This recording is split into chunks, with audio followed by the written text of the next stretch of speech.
ओम नमो ज्ञानेश्वरा करुणाकरा दयाळा तुमचा अनुग्रह लादलो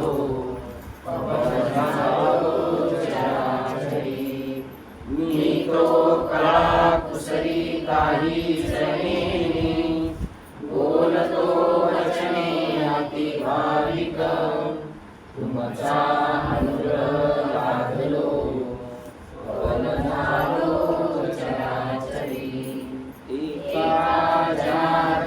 तुमचा दास याची आस पुरवावी तुमचा अनुग्रह लाभलो पवन झालो चराचरी पवन झालो चराचरी. आज आपण 14वा अध्याय वाचणार आहे. बोध झालेल्या व्यक्तीचं जीवन कसं आहे, ज्याला ज्ञानेश्वरीमध्ये म्हणतात जीवनमुक्त दशा कथन है ना. त्याचं नाव आहे ना जीवनमुक्त दशा कथन. जीवनमुक्त दशा कशी कथन काय आहे त्याचं याच्यामध्ये कथन केलेलं आहे. याच्यामध्ये 3 गुणाच्या विषयी सांगितलेला आहे. त्यातल्या त्यात अजून एक नवीन ही ज्ञानेश्वरी आपण म्हणजे जुनीच आहे, हिचं नाव आहे ज्ञानेश्वरी गुणार्थ दीपिका. गोरखपूर प्रकाशनची आहे, गीता प्रेस गोरखपूर प्रकाशन. आणि याचे विश्लेषण करते आहेत श्री बाबाजी महाराज पंडित, प्रज्ञाचक्षु गुलाबराव महाराजांचे उत्तराधिकारी वेदांत केशरी यांनी त्याच्यामध्ये अजून डीपमध्ये घेऊन गेलेले. आपल्या संप्रदायात मामासाहेब दांडेकरांची फळ आहे ज्ञानेश्वरी. भक्तिमय जीवन ते व्यतीत करते. त्याच्यामध्ये थोडंसं तुमचं साखरेबारांचं बाबांचं वेदांतासारखी आणि ही त्याच्यापेक्षा अजून थोडीशी डीप आहे. आणि आपल्याकडे ह्या 3 ज्ञानेश्वरी असल्या पाहिजेत. हा 14वा अध्याय गुणत्रय योग. याचं नाव काय? 3 गुणाच्या पलीकडे कसा जातो. 3 गुणाच्या पलीकडे गेलेली व्यक्ती दत्तात्रेय आहे. असे दत्तात्रेय आत्ता आपल्या भारतामध्ये भरपूर आहेत. बाहेरचं तर आपल्याला काही माहीत नाही, गेलेलं ते बाहेरचं असलं तर कनसे बाबा सांगतील ते बाहेर पण जाऊन आलेले. परंतु भारतामध्ये आहे 3 गुणाच्या पलीकडे जातो. ती व्यक्ती कोण आहे? त्रिगुणात्मक त्रयमूर्ती दत्त हा जाना. ठीक आहे नाही. तिथे दरवाजा का उघडे ठेवायचा, कोणी आले इमर्जन्सी म्हणून. मग तुम्ही इकडे या, तुम्ही पण वरती या इथे वरती या पाठीमागून हां. किंवा विनायक महाराज इथं तुम्हाला इथं बसायचं, इथं वर बसायचं वर तुम्हाला. हां. पण गुणत्रय योग 3 गुणाच्या पलीकडे गेलं पाहिजे. त्रिगुणात्मक त्रयमूर्ती दत्त हा जाना. सत्वगुण रजोगुण आणि तमोगुणाच्या पलीकडे गेलेली व्यक्ती दत्तात्रेय आहे. त्यांना जीवनमुक्त म्हणतात. नाथबाबांच्या हरिपाठात आहे जीवनमुक्त ज्ञानी झाले जे जीवनमुक्त. हां. तर ते जीवनमुक्त दशेला एक विधेयी मुक्ती आणि एक जीवनमुक्ती. विधेयी मुक्तीमध्ये पण 2 प्रकार. एक आसवाईसा कोठे आठवच नाही, देहीचं विधेय देहात असून माहीत नाही. आता जर आपण एखाद्या प्रवासात गेलो 5-6 तास कसे गेले कळालं नाही. मित्र भेटला, आपल्या विषयाची आध्यात्मिक विषयाची चर्चा सारख्या भेटलं, कधी कळत नाही. त्यावेळेला कोणतं स्टेशन आलं काही कळत नाही. त्यावेळेला ते देहात असून देहात नसतात. आणि एक विधेय मुक्ती जेव्हा देह ठेवतात त्यावेळेला सुद्धा ते विधेय. परंतु जिवंत असताना ज्याला बोध झालाय तो या समाजात वावरत असतो, त्याला जीवनमुक्त म्हणतात. त्या 14व्या अध्यायात दिलेले गुणत्रय योग. तर त्याच्यामध्ये आपण मध्ये सांगितलं होतं की 1 ते 7 श्लोक वाचायचे आणि 11 ते 26. पण आता असं वाटलं की आपण 2 दिवस विचार करतोय किंवा 3रा दिवस वेळ भेटला तरी आपण बघू. तर याच्यामध्ये 14व्या अध्यायामध्ये त्यांनी काय सांगितलं, पहिलंच त्याला 13व्या अध्यायातून 14वा अध्याय निर्माण झाला. 13व्या अध्यायात काय सांगितलं, तो शरीराचा राहिलेला नाही, त्याचा शरीराशी काही संबंध नाही. शरीराशी जरी संबंध नाही तरी तो राहणार कशात आहे? शरीरातच राहणार. मग जोपर्यंत त्याचं भावी कर्म शिल्लक आहे, उर्वरित कर्म तो भोगत राहणार. ते भोगत असताना तुम्हाला दिसणार गुणांमध्ये कर्म करतही असणार, पण त्या कर्माचा त्या गुणाचा त्याचा काळी मात्र संबंध नसणार. आणि हे का सांगायचं, असे कोणतरी होऊन गेले म्हणून नाही. आता मध्ये माघ शुद्ध दशमीचा सप्ताह बऱ्याच ठिकाणी झाला, गावोगावी झाला म्हटलं तर चालेल. परंतु असा भाव आहे समाजाचा का तुकाराम महाराजांना अनुग्रह या दिवशी भेटलाय आणि हा उत्सव आपण साजरा केलाच पाहिजे.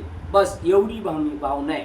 असे कैक माझे जोडीदार आहेत, माझे आदर्श आहेत. काही गोष्टीमध्ये, पण त्यांना असं नाही वाटत का आमच्या जीवनात असा अनुग्रह घडेल माघ शुद्ध दशमीचा, यासाठी ते करतच नाहीत असं त्यांच्या करण्यातून वाटतंय आपल्याला. आता ही वादग्रस्त विधान वाटतं, पण ते उत्सव साजरे करतात पूर्वी असं झालंय म्हणून, आता असं होईल म्हणून, किंवा माझ्या जीवनात असा अनुग्रह होईल असं त्यांना वाटत नाही. किती लोकांना? 90-95%. 5% लोक वजा आहेत. प्रत्येक गोष्टीला अपवाद असतो, तसे काही लोक आहेत का त्या तळमळीने करणारे, पण 95% लोक जवळजवळ.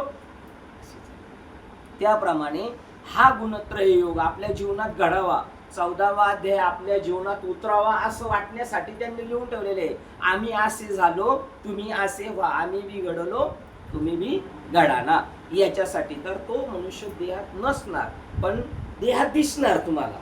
कारण तो बोध झालेला कसा असतो? साधू बोध झाला तो न उरून सुद्धा परत ठेला आहेच. मग तो कसा आहे? असा आहे. मग त्याचा कर्माशी काही संबंध आहे काय? काडी मात्र संबंध आहे. आता 14वा अध्याय समजण्यासाठी पहिला तो कोणत्या अध्यायात गेला पाहिजे? 13व्या अध्यायात. त्याचा देहाचा संबंध काय? हा विवेक ज्याच्या जीवनात निर्माण होईल त्याला 14वा अध्याय समजणार. तो देहापासून बाजूला होण्यासाठी तो भक्तिमय जीवनामध्ये पूर्ण रसमय झाला पाहिजे. त्याच्यामध्ये एकार्णव झाला, जसा तरंग बुडाला तसा तो भक्तिमय जीवनामध्ये काय झाला पाहिजे? पूर्णपणे त्याच्यामध्ये विलीन झाला पाहिजे. भक्तिमय जीवन म्हणजे काय? आपलं अस्तित्व शिल्लक न राहणं, याचं नाव भक्ती योग आहे. भक्त नाही विभक्त, तो देवाशी एकरूप झालेला आहे आणि त्याच्यामध्ये तो राहतोय, खेळतोय, तो अद्वैत झालेला आहे, तो परमात्मा झालेला आहे, तरी सुद्धा भक्ती आचरण करून दाखवतो. म्हणून मला तो ज्ञानी भक्त आवडतो. आता भक्त केव्हा होऊ शकतो? 11व्या अध्यायातलं जोपर्यंत त्याला विश्वरूप दर्शन झालंच नाही तोपर्यंत तो भक्त जो ज्ञानोबारायणला अभिप्रेत आहे तो होऊ शकत नाही. बालवाडीतला भक्त होऊ शकतो, प्रथम अवस्थेतला होऊ शकतो, पण कळस्थानी असलेला भक्त कधी होऊ शकतो? 11व्या अध्यायातला, जर त्याला साक्षात्कार झाला तर. आणि 11व्या अध्यायाची अत्यंत महत्वाची पहिलीच ओळ अशी जबरदस्त त्याच्यात दाखवलेली आहे पहा, की ह्या 11व्या अध्यायात काय कथन केलेलं आहे? आता यावरी एकादशी कथा आहे दोही रसी, जेथ पार्थ विश्वरूपेशी होईल भेटी. ही एक तरी वो बी अनुभव आहे. मग हे यांनी एवढीच अनुभवली, पार्थे विश्वरूपेशी होईल भेटी. आपला काही त्याच्याशी संबंध नाही, आपला संबंध व्हावा म्हणून त्यांनी सांगितलं हा एकादशीचा अध्याय आहे. म्हणजे 11 म्हणजे एकावर एक असा 11वा अध्याय जर वाचला तर पार्थाला भगवंताची भेट होईल, आणि भगवंताची भेट झाल्यानंतर तो भक्तिमय रसामध्ये न्हावून निघतो. मग त्याला कळतं त्या न्हाण्यामध्ये तो शरीरापासून वेगळा आहे, आणि मग तो शरीरातच राहतो. तर तो कसा राहतो? असा हा 14वा अध्याय आपण निवडलेला आहे. त्याच्यातली पहिली ओळ. आणि ह्या ज्ञानेश्वरीमध्ये अजून एक आहे, ओवीचा अर्थ देतात. त्याच्यानंतर त्यांना त्याच्यात काय असं वाटलं तर त्याच्यामध्ये ते गुढार्थ सुद्धा त्याच्यात अर्थ देतात, अर्थ देतात त्याच्यातला. आणि त्याच्यातही त्यांना जर वाटलं पंचदशीतलं एखादं प्रमाण ते त्याच्यात ॲड करतात, भागवत मधलं ॲड करतात, ब्रह्मसूत्रामधलं ॲड करतात, उपनिषदांमधलं ॲड करतात. कशासाठी? जो वाचतोय त्याची भूमिका काय झाली पाहिजे? ठाम झाली पाहिजे. आपण आपल्या निर्णयावर शेवटपर्यंत ठाम राहिलो पाहिजे. घडीत असं नाही, त्याच्यासाठी ही भूमिका करतात. कोणत्याही भूमिकेवर ठाम राहिलं पाहिजे. हा पहिला ओवी, याची पहिली ओवी, परब्रह्माचा उपदेश करणारे हे सद्गुरू. बघा, सद्गुरू कोणाला म्हणतात? बोलतात लोक जय जयकार करायला. काय कोणी कोणाची जय जयकार करू शकतो? सद्गुरू त्याला म्हणतात जो परब्रह्माचा उपदेश करणाऱ्या हे सद्गुरू. परब्रह्माचा उपदेश म्हणजे प्रत्यक्ष ईश्वर. हे पडवळ काका आहेत. नवीन माणसाची ओळख नाही, कोण पडवळ काका आहे? हे पडवळ काका आहे. तसं हे ब्रह्म आहे, ते ब्रह्म तू आहेस, अशा प्रकारचा त्यांना साक्षात्कार करून देतात. परब्रह्माचा उपदेश करणाऱ्या ह्या सद्गुरू. हे आपण ब्रह्मदेवाधी सर्व देवांना पूज्य आहे. आता आपल्याला कळालं का ते मागे का बसत होते? कधी कळालं आपल्याला? प्रसंगाला कळालं, उठल्यावर. तोपर्यंत आपण म्हणतो का? आणि त्यांनी एवढं काय म्हणतात समय सूचकता लक्षात घेतली का डिस्टर्ब व्हायला नको, ठीक आहे नाही. त्यामुळं ते म्हणतात हे सद्गुरू परब्रह्माचा उपदेश करणारा. दुसरं, जे आपण ब्रह्मदेवाधिक सर्व देवांना पूज्य, ब्रह्मदेवाधिक इत्यादी. इत्यादी म्हणला त्यांनी इत्या काढला आणि फक्त काय टाकलंय? दी टाकलाय. ब्रह्मदेवादिक म्हणजे कोण कोण आलं मामा? ब्रह्मदेवादिक म्हणजे कोण कोण आलं? सगळे कोण? मोठे मोठे कोण? सांगा ना 2-3. ब्रह्मदेव, भगवान विष्णू आणि भगवान शिवशंकर हे सुद्धा तुम्हाला पूज्यस्थानी मांडतात. यांनी सुद्धा तुम्हाला आणि तिन्ही देव त्यांच्याकडे नाचतात डमरू घेऊन. चरणीचे रजवंदी शुळ पाणी. भगवान शिव नमस्कार करतात कोणाला? संतांना. त्या अभंगाची सुरुवात काय आहे? पाप ताप दैन्य जाय उठा उठी झाली या भेटी हरिदासांचे. हरिदासांची भेट झाली तर परिणाम काय आहे? त्रिविध तापाची झाली बोळवण. आणि आपलं काय झालं? काय आलं का आलं परत एखादं. ज्याची बोळवण झाली तो परत दिवाळीला बोळवण झाली का परत दुसऱ्या यात्रेला येतोयच आहे. तसं नाही होणार. ब्रह्मदेवादिक देवांना पूज्य प्रज्ञारूप प्रभात सूर्या. सूर्य उगवल्यानंतर अमावशीचा आदली रात्र अमावशीची होती आणि आज सूर्य उगवला म्हटल्यानंतर थोडाफार तरी परिणाम राहणारच ना. अमावस्या होती रात्री, राहणार का नाही मामी? सूर्य उगवलं नाहीच राहणार आहे का नाही? असा प्रज्ञारूप प्रभात करणारे आपली बुद्धी ना. आपली आपण प्रत्येकाने मार्क करायचं. आपण अनुग्रह घ्यायच्या अगोदरची आपली बुद्धी कशी होती आणि आता आपली कशी होती. जरी हुशार असला तरी ते म्हणतात येथे चातुर्य शहाणे झाले. म्हणजे तो पहिला चतुर होता तरी तो अजून काय झाला? शहाणा झाला. कसं आहे असेल तो जो ज्या स्टेपवर त्या स्टेपच्या वरती जाणार त्याचं नाव आहे उद्धार. कैमी उद्धार. आणि जीवनमुक्ती वेगळी आणि उद्धार वेगळा. उद्धार म्हणजे आहे त्याच्यापेक्षा वरच्या स्टेपला वरच्या. आणि मुक्त म्हणजे त्याचा आणि या जगाचा काही संबंध राहिलेला आहे. जगात पण काही संबंध नाही. प्रज्ञा सूर्य, प्रज्ञा प्रभात सूर्य करणारे, प्रज्ञा रूप प्रभात करणारे सूर्य म्हणजे आपली प्रज्ञा आहे ना, आपली बुद्धी. आपल्या याच्यामध्ये 1000 दलाचे एक हे सहस्र दल. तुमच्या गॅसला कशी सगळे होल आहेत तशी इथे त्याच्यातले काही काही चॉकअप झालेले आहेत आपले. पण नामस्मरणाने काय होतात ते ओपन होतात. इथं ना टाळू असं उडतो, त्याला उष्मा होतं ध्यान करताना आणि ते सगळे कचरा निघून जातो जसं स्टोवला पिन मारल्यानंतर. आणि मग आपल्याला न सुचणारं सुद्धा कळतं. स्पेशल याच्यावर एक तुकोबारांनी अभंग केलाय. न कळो ते कळो येईल उगली नामेची एक विठ्ठली. न घडणाऱ्या गोष्टी घडू शकतात तुमच्या जीवनात, न कळणाऱ्या गोष्टी तुम्हाला कळू शकतात. अलभ्य तो लाभ येईल घरा करिता चिंतन विठ्ठलाचे. एवढे नामाची पावर आहे. मग त्यामुळे तुमच्या जीवनात ते आमच्या जीवनात तुम्ही व चित्तात ब्रह्मसुखाचा उदय करणारे बाबा अंकार घनदाट गुरुवचने कुठली पाठ. तुमचा जय जयकार असो. आता याच्यात त्यांनी गुढ अजून टाकलेले. आचार्य, आचार्यवान पुरुषो वेद इत्यादी श्रुतीतून आचार्य हा शब्द ब्रह्मोपदेशक गुरुलाच लावला आहे. त्यांनी अजून आचार्य कोणाला म्हणतात? आचार्यवान पुरुषो वेद. आचार्य जो ब्रह्म विद्येचा बोध करतो त्याला आचार्य म्हणतात. आणि तो पुरुष वेदा समान आहे. तुकाराम महाराज म्हणतात तुका म्हणे सुख परावी सुखी अमृत हे मुखे स्रवत असे. अमृत म्हणजे वेद त्याच्या मुखातून प्रगट होतात. जन्म मृत्यू स्वप्नासारखे आपत्यानं दिसे फारुके. तुका म्हणे अखंडित सुखे मुखे वदे वाणी प्रेमामृताची.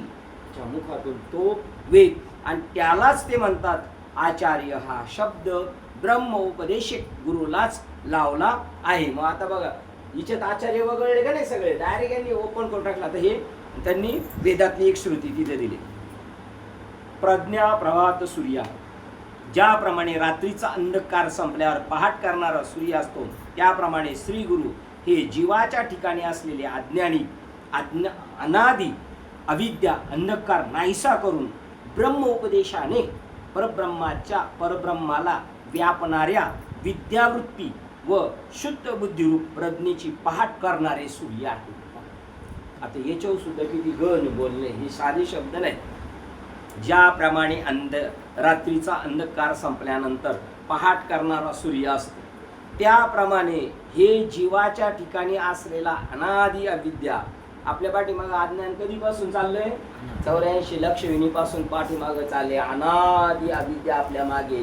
ती अनादी भयंकर दिवसाची याला दृष्टांत देतात. ही रूम बंद आहे 1 वर्ष झाले त्यामुळं काळोखी रात्र इथं दिवसात सुद्धा. पण आज तुम्ही आले दरवाजाला उघडला आणि लाईट चालू केली तर तो अंधार म्हणतो मी जाणार नाही, मी बऱ्याच दिवसापासून नाही का नाही जाणार. त्याप्रमाणे किती मोठं अज्ञान असलं तर झटकणी निघून जाणार त्याच्याकडून. अशा ज्ञानाचा ते उपदेश करतात, ब्रह्मज्ञानाचा उपदेश करतात. करून ब्रह्म उपदेशाने परब्रह्माला व्यापणाऱ्या विद्यावृत्ती, आपल्याला जी बाबांनी विद्या दिलेली ना ती ब्रह्माला व्यापू नये, ब्रह्माला सुद्धा काय व्यापू नये. ब्रह्माला व्यापू नये म्हणजे ती विद्या केवढी आहे, गगनाग्नी वाढ त्याला नाम म्हणतात. ती ब्रह्मविद्या परब्रह्माला व्यापणाऱ्या विद्यावृत्ती अशा शुद्ध बुद्धिरूप प्रज्ञेची पहाट करणारे सूर्य आहे. शुद्ध बुद्धिरूप म्हणजे शुद्ध बुद्धी ती आहे. मी प्रवचनकार आहे, मी कीर्तनकार आहे, ही अशुद्ध बुद्धी आहे. आणि मी सामान्य चैतन्याप्रमाणे आहे, मी कोण विशेष नाही, मी परब्रह्म स्वरूपे, हे खरं शुद्ध ज्ञान. आणि मी परब्रह्म स्वरूपे याचा सुद्धा त्याला कोणत्याही प्रकारचा अभिनिवेश नाही. मी कोणतरी असं नाही, सामान्य रूपाने राहतो, त्याला शुद्ध बुद्धिरूप प्रज्ञा म्हणतात. आणि मी करू कीर्तनकार, मी प्रवचनकार आहे, मी संन्यासी बाबा आहे, मी रामायणाचार्य, हे सुद्धा हे एक ज्ञान आहे, हे ज्ञानच आहे. पण कसं आहे, अशुद्ध ज्ञान. हे कळायला पाहिजे म्हणून म्हणतात माते नेनुनी भजन ते वायाचे गाण्या. म्हणून कर्माचे डोळे ज्ञान शुद्ध व्हावे, बरोबर, निर्दोष व्हावे. हा म्हणजे जवळजवळ अर्थ निर्दोष ज्ञान व्हावं. आपल्याला ज्ञान झालेले पण कसं झालेलं आहे, निर्दोष झालेले आहे का नाही, आपल्याला झालेले का नाही, हा मग निर्दोष झालेले का नाही, झालेला आहे का नाही बाबा, बघू बरं तुम्ही काय म्हणताय, झाले का नाही, निर्दोष झाले का, काय दोष रहित, दोष धरून ये का दोष रहित आहे आपल्याकडे ज्ञान, दोष रहित आहे. मग तर चांगलं काम आहे, मग तर 16 नाही म्हणायचं. अजून आपण एकमेकांकडे काय दोष बघत नाही का, नाही नाही बघत का, नाही नाही बघत, कारण आज आपण दोष रहित ज्ञान झालेले आहे आपल्याला. हा बघतोय ना, बघतोय म्हणजे शुद्ध बुद्धिरूप प्रज्ञा म्हणजे त्याच्या पुढे काही जरी आला. आपण मागे काय म्हटलं, हा ग्रंथ उचलला, कोणी जरी म्हटलं याला आणि तुम्ही जरी म्हणले याला व्यासपीठ आहे, तरी तुमच्या डोक्यात आहे काय आहे, लाकूड आहे.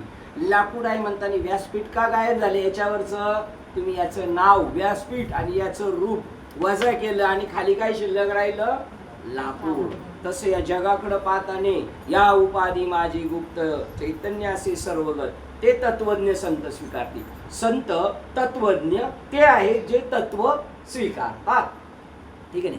मग तशी बुद्धिरूप प्रज्ञेची पहाट करणारे सूर्य इथपर्यंत आपण अजून आपण मध्यान्नाला गेलेलो नाही.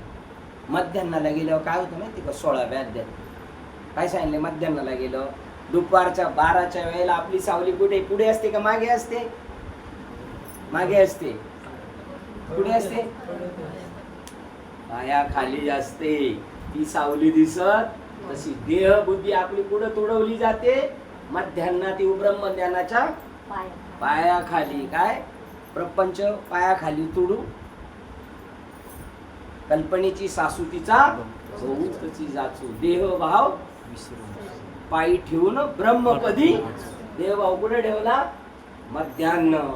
आणि मध्यान्हाच्या पुढं जायचं आपल्याला ज्ञान वृत्ती निवृत्त दशेला आपण जाणार आहे असे ते म्हणतात. श्री गुरुच्या कृपेने ब्रह्मसुखाचा उदय होतो. सुखोदया, सुखोदया म्हणजे काय, श्री गुरूंच्या कृपेने ब्रह्मसुखाचा उदय होतो. कोणत्या सुखाचा उदय होतो, ब्रह्मसुखाचा. त्याच्या जीवनात जर घरातलं कोणी गेलं तर पाहिलं ना, आपण दादांकडे गेलो होतो, पाहिले गेले आपण, घरी गेले तुकाराम महाराजांचे गेले घरातले, दुःखी होणार की नाही आपण. आता आपल्या घरातलं कोणी गेलं आपण दुःखी होणार की नाही, होणार ना दुःखी आपण, नाही होणार.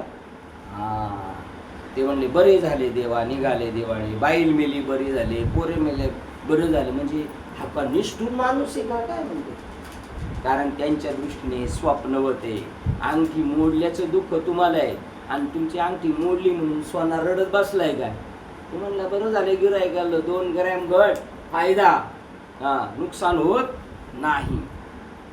दुसरी ओळ आहे, हे श्री गुरु आपणा संसारात शिनलेल्या सर्वांचे, हे श्री गुरु आपण संसारात शिनलेल्या सर्वांचे विश्रांती स्थान, विश्रांतीचा ठाव आई.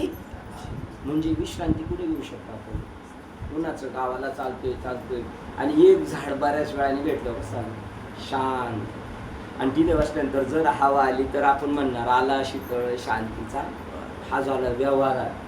आणि इकडे ब्रह्मज्ञानाचे आपल्याला आनंद भेटल्यानंतर जीवनामध्ये त्या वेळेला जर ते ज्ञान सुचलं तर आपण म्हणू शकतो आला शीतळ शांतीचा वारा. कधी?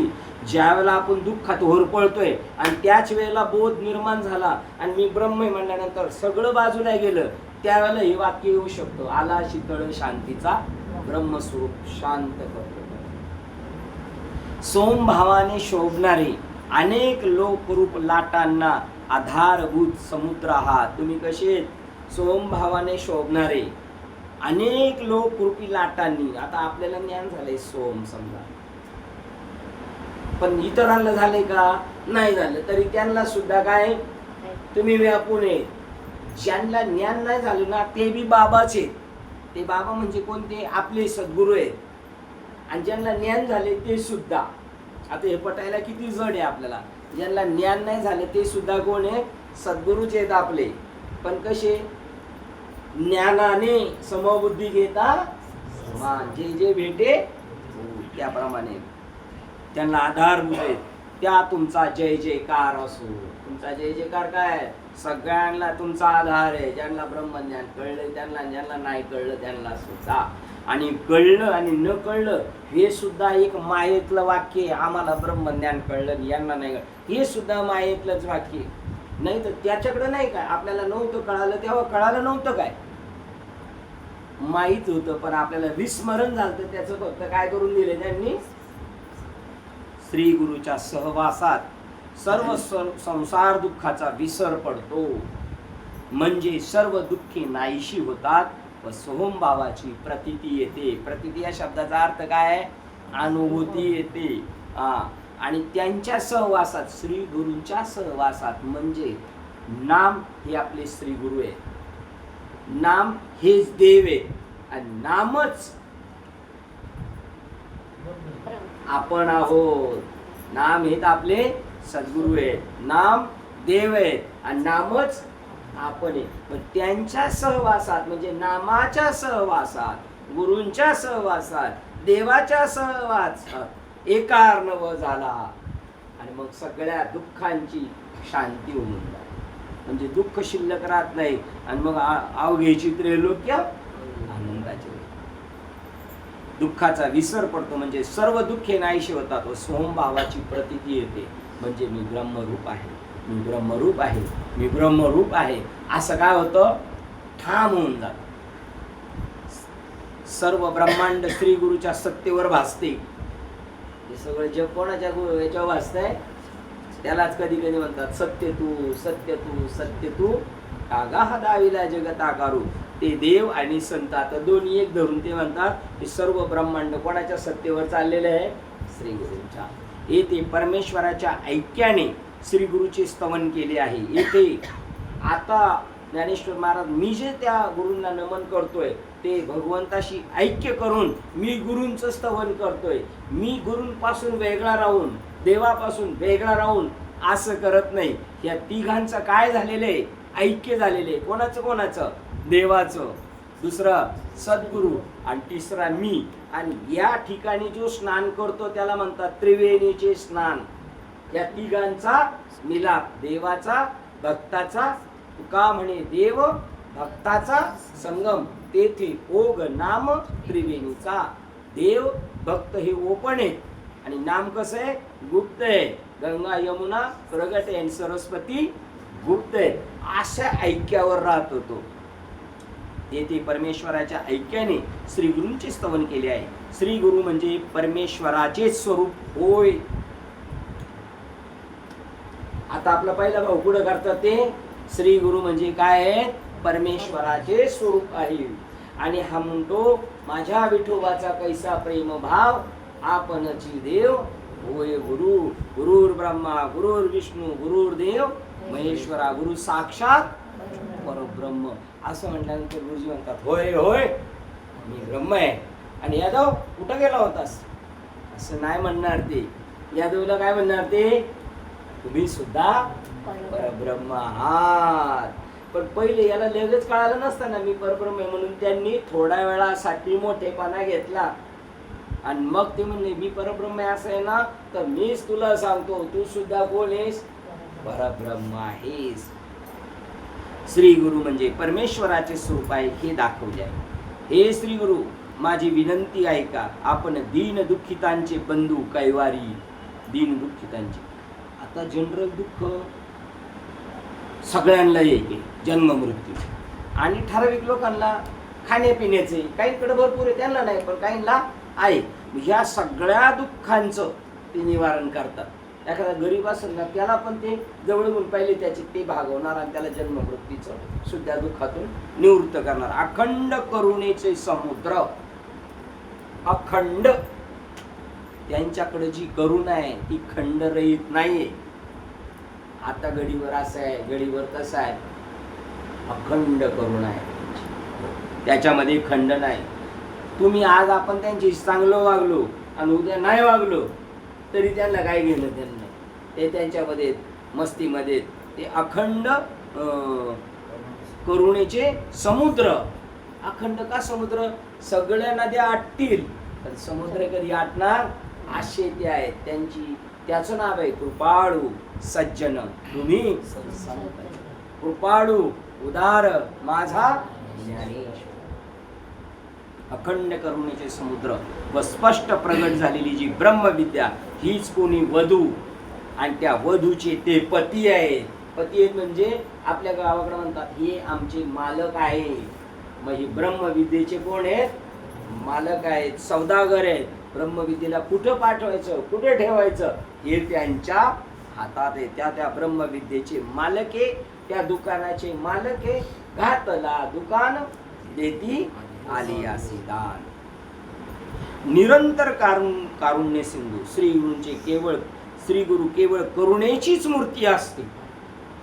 म्हणून संतांकडे गेलं ना किती मोठा अपराधी असतो त्याला ते माफ करणार, पण देवाकडे गेल्यावर नाही, देव त्याला शिक्षा करणारच.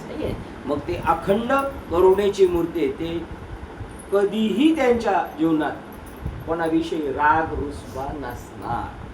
पण ते दीनदुःखितांशी मात्र बंधूप्रमाणे वागतात. दीनदुःखितांशी कशी वागतात ते, बंधूप्रमाणे भावाप्रमाणे. गुरुप्रमाणे पण वागत नाही. मग पडदा राहील ना आणि बंधूप्रमाणे हे दादा दादा भांडणं करतील आणि परत एकत्र जेवतील पण भाऊ तशा पद्धतीने. पण ती दीनदुःखितांना मात्र बंधूप्रमाणे आहे. पत्नी जशी पतीच्या स्वाधीन होऊन राहते त्याप्रमाणे ब्रह्मविद्या ही श्री गुरूंच्या सर्वस्वी स्वाधीन होऊन राहते असा अर्थ. तो म्हणे तेथे राहे अशा पद्धती. माऊली मोक्षाची सोडी बांधली करी जेथे जाई पायुक जैसा. बघा ज्ञानेश्वरीची ओळ दिलेली आहे त्यांनी पुरावा देण्यात. मोक्षाची सोडी बांधली करी जेथे जाई पायुक जैसा. नोकराला जर सांगितलं जा तिकडे जाऊन थांब, तसं जर ब्रह्मबोधाला सांगितलं जा त्यांच्याकडे मामाच्या घरी जाऊन राहणार तो नोकराप्रमाणे. बोध ब्रह्मविद्या त्यांच्या अंकित आहे. त्याचंच नाव आहे कामारीती होय सांगू तैसे इत्यादी ओव्यांनीही सांगितले आहे. 12व्या अध्यायातली दिली मोक्षाची सोडी बांधली करी 12व्या अध्यायातली 220. 11व्या अध्यायाशी 99. तू ज्यांना आपल्याला दाखवित नाहीस किंवा तू त्यांच्यापासून लपून राहतोस त्यांना हे विश्व दाखवतोस व ज्यांना प्रगट होतोस त्यांना हे संपूर्ण तूच आहे असा प्रत्यय आणून देतो. आता साखरे बाबांच्या ज्ञानेश्वरी ही ओळ अजून सोपी वाटते. आता ही यांची कशी भाषा आहे जरा, हा तुझा या प्रतीला कशी. तू ज्यांना आपल्याला दाखवित नाहीस. आता हे जरा थोडा अवघड वाटणार आपल्याला. किंवा तू ज्यांच्यापासून पण ओळ आपल्यातले परिचयाचे तू जया प्रतीला पशी दया हे विश्व दाविसी. आता आपल्याला ओवी अजून सोपी वाटेल. प्रगट तै करसी आघवेची तू ज्यांना कळत नाही ना ते तू ज्यांच्या ठिकाणी लपलायस ना त्यांना काय दाखवतो जग.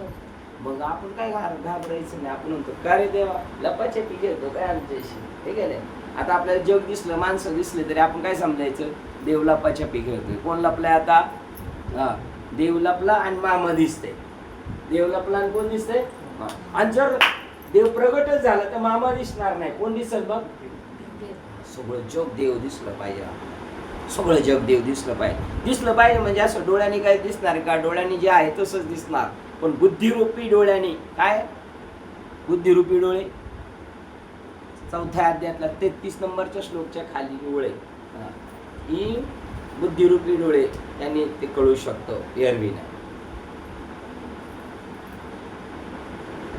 संपूर्ण तूच आहे असा प्रत्यय सगळीकडे देव नटलेला. आता याच म्हणणं आहे, ज्या ज्या ठिकाणी मन जाय त्या त्या ठिकाणी मी ठेवितो मस्तक ज्या ठिकाणी ते मी जिकडं पाहिजे तिकडं म्हणून मला दिसतात, तिकडं पाहिजे तिकडं मला तुम्ही दिसता, अशी भावना होऊन जाणार.